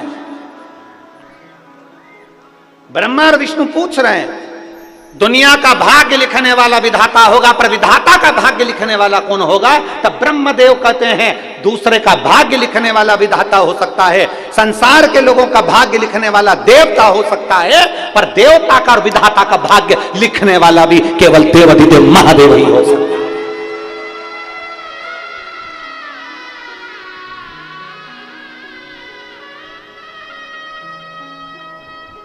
सारी दुनिया का भाग्य विधाता लिख सकते हैं, सारी दुनिया का भाग्य देवता लिख सकते हैं, पर देवता और विधाता का भाग्य भी महादेव लिखते हैं।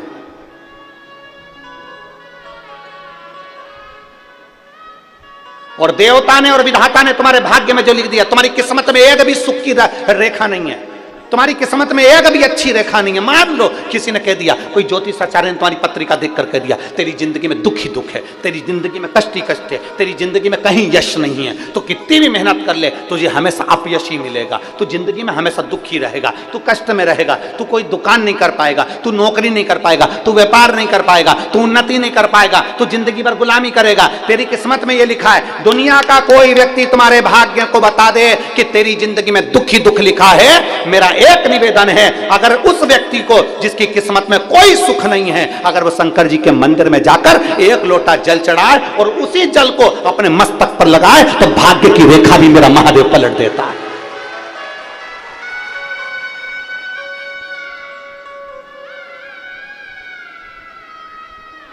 एक पत्र,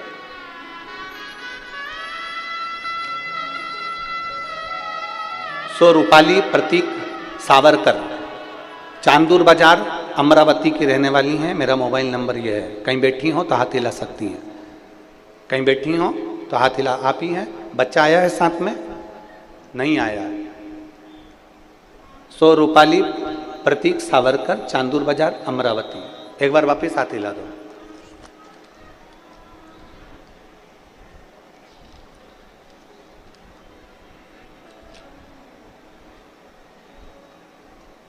कई वर्ष तक संतान का सुख नहीं हुआ, एक बच्चा हुआ तो वो भी चला गया, फिर कोई औलाद नहीं हुआ।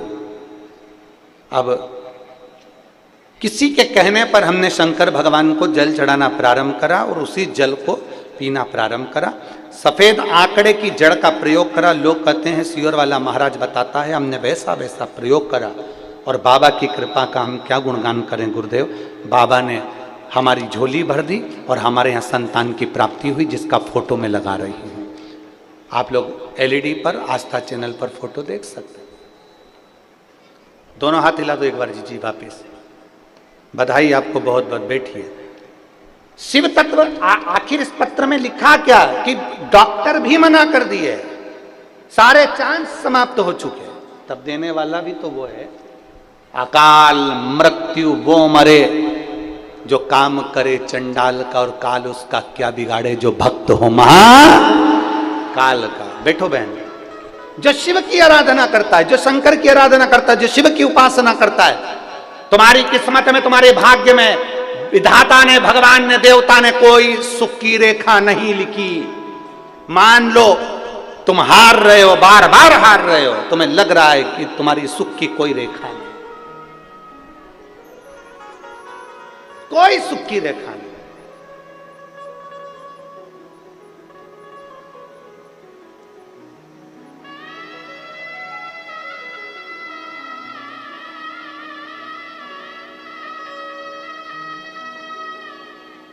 और तुम्हारे जीवन में कोई अगर सुख की रेखा नहीं है, तुम हार गए।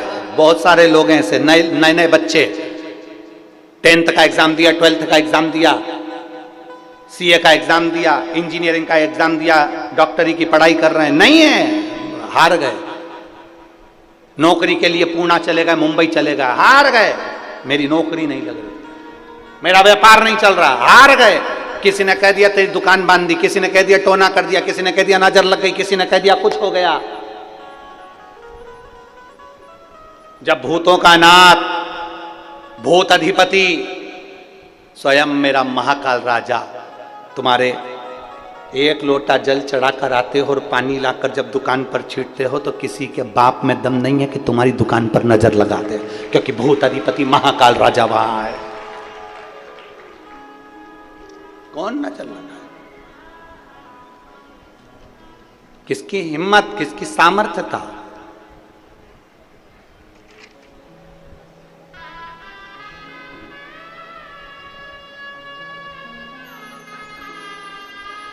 बहुत अच्छी बात एक कही।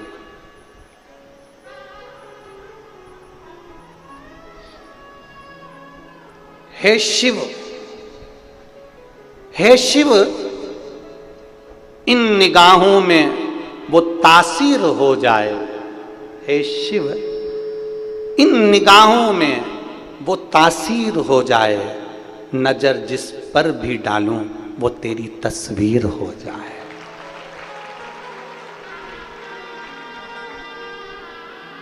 मेरे महाकाल, हे महाकाल, इन निगाहों में वो तासीर हो जाए।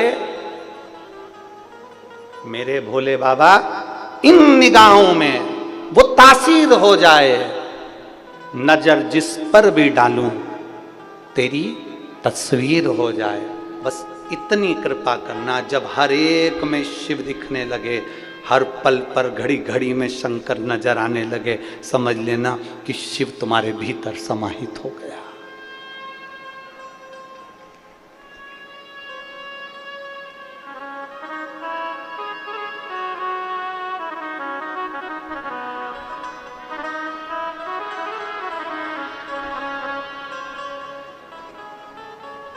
शिव भीतर समाहित। और महाराज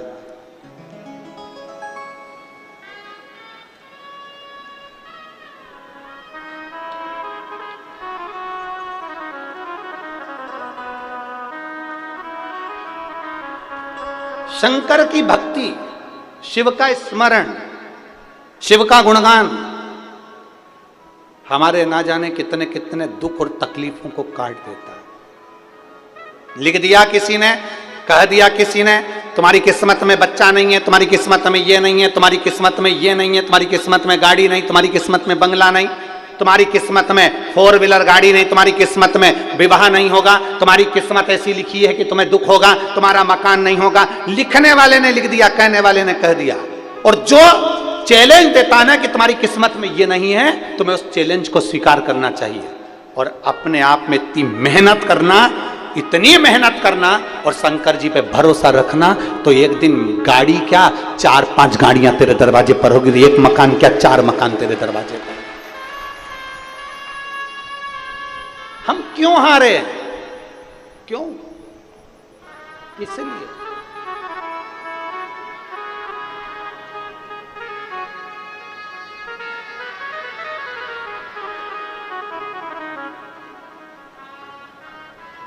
आगे बढ़ने के लिए 3 चीजें बहुत जरूरी है।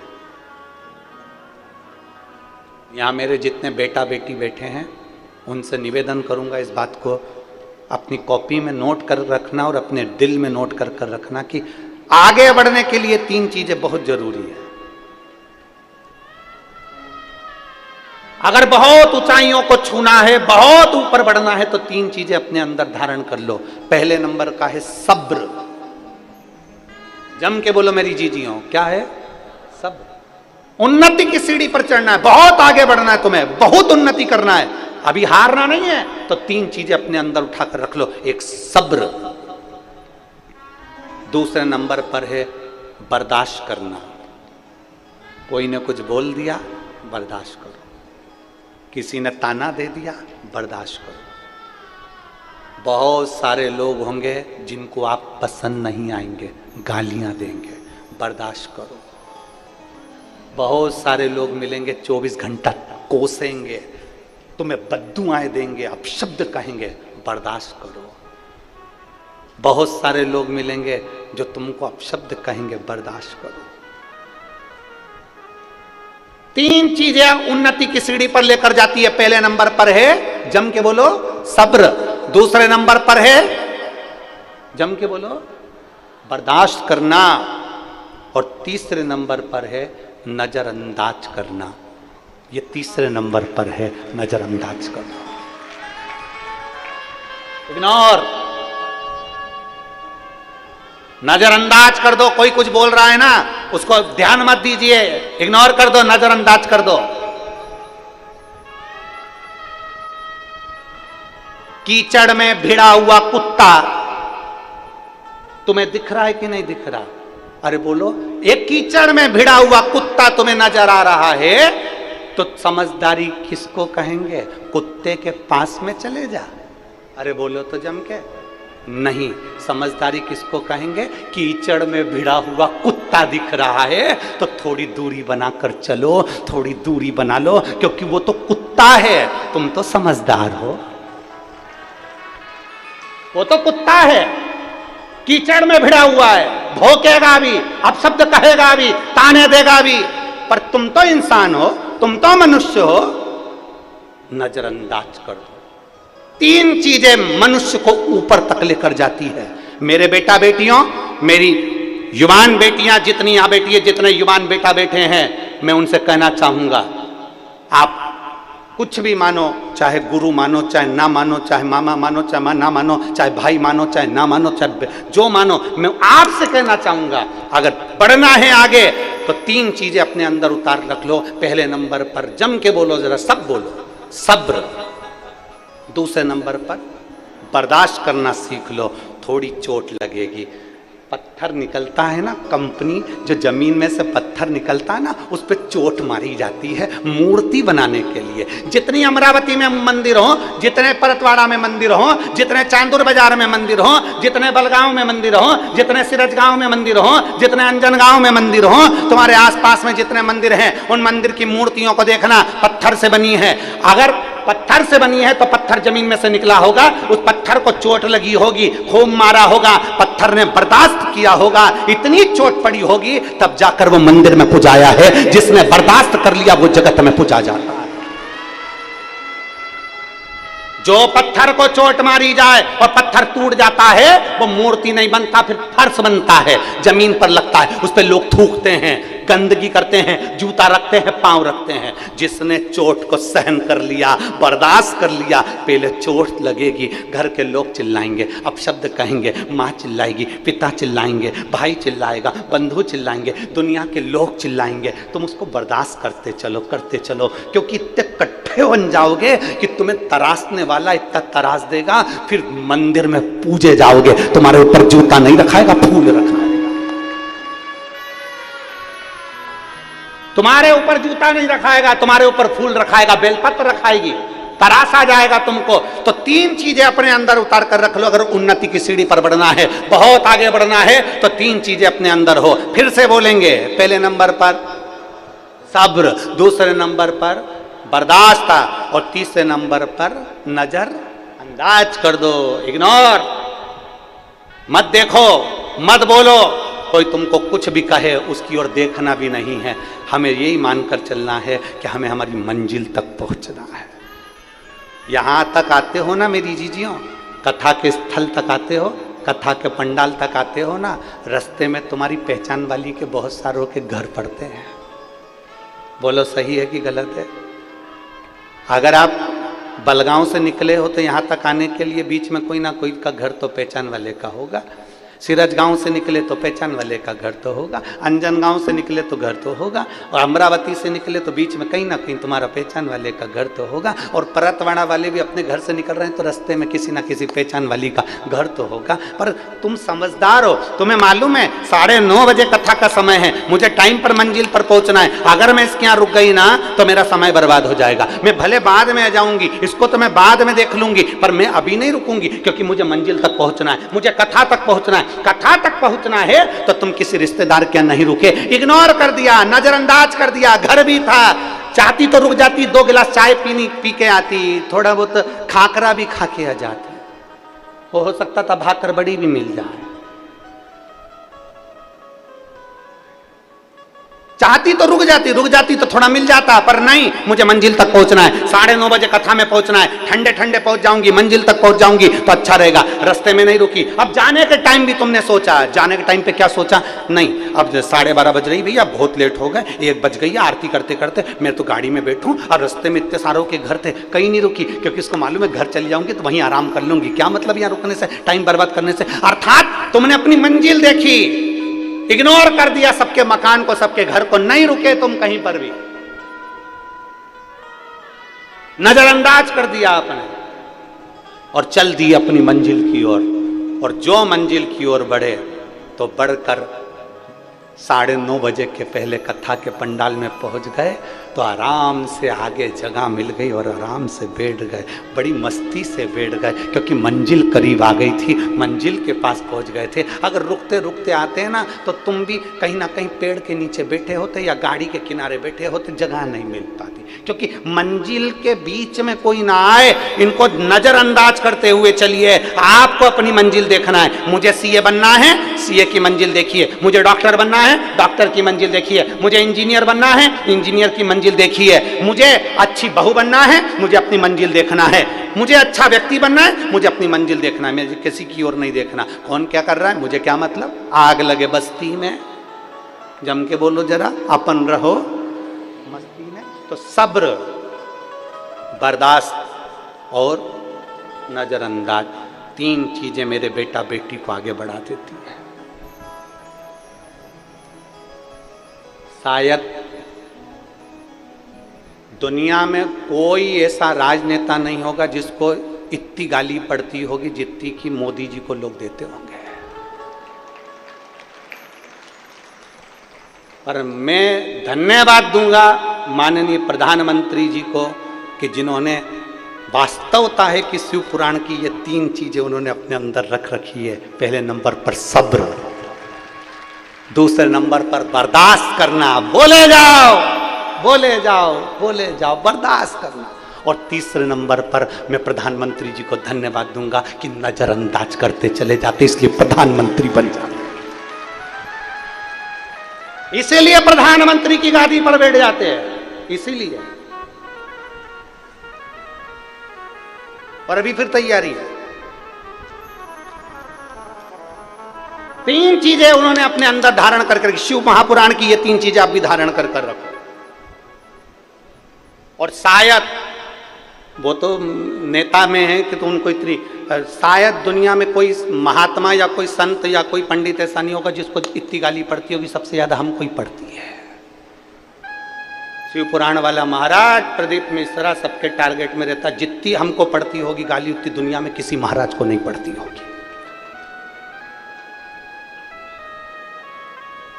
पर सब्र, बर्दाश्त और नजर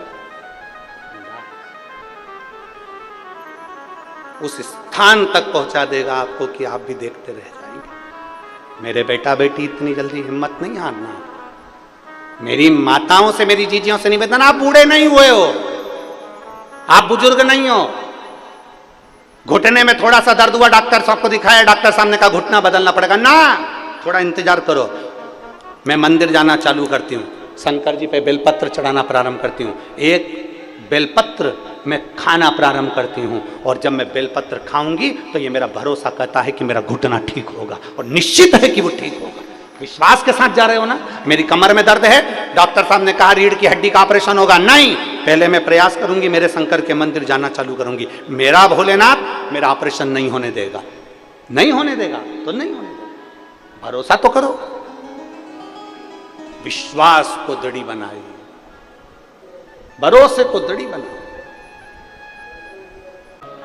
भगवान देवदेव महादेव का चरित्र कह रहा है, शिव महापुराण की कथा कहती है, भद्रायु कीर्ति मालिनी जहां जाते वहां शिव की आराधना करो, बिना शंकर की आराधना के एक क्षण नहीं रह पाते। थोड़ा परीक्षा शिव ले सकता है, थोड़ी परीक्षा देवाधिदेव महादेव ले सकते और ली। एक ब्राह्मण और एक ब्राह्मणी का रूप रखकर शंकर भगवान माता पार्वती के साथ में भद्रायु राजा अपनी धर्म पत्नी कीर्ति मालिनी के साथ जब वन में घूम रहा था, तो शंकर भगवान और पार्वती जी ब्राह्मण और ब्राह्मणी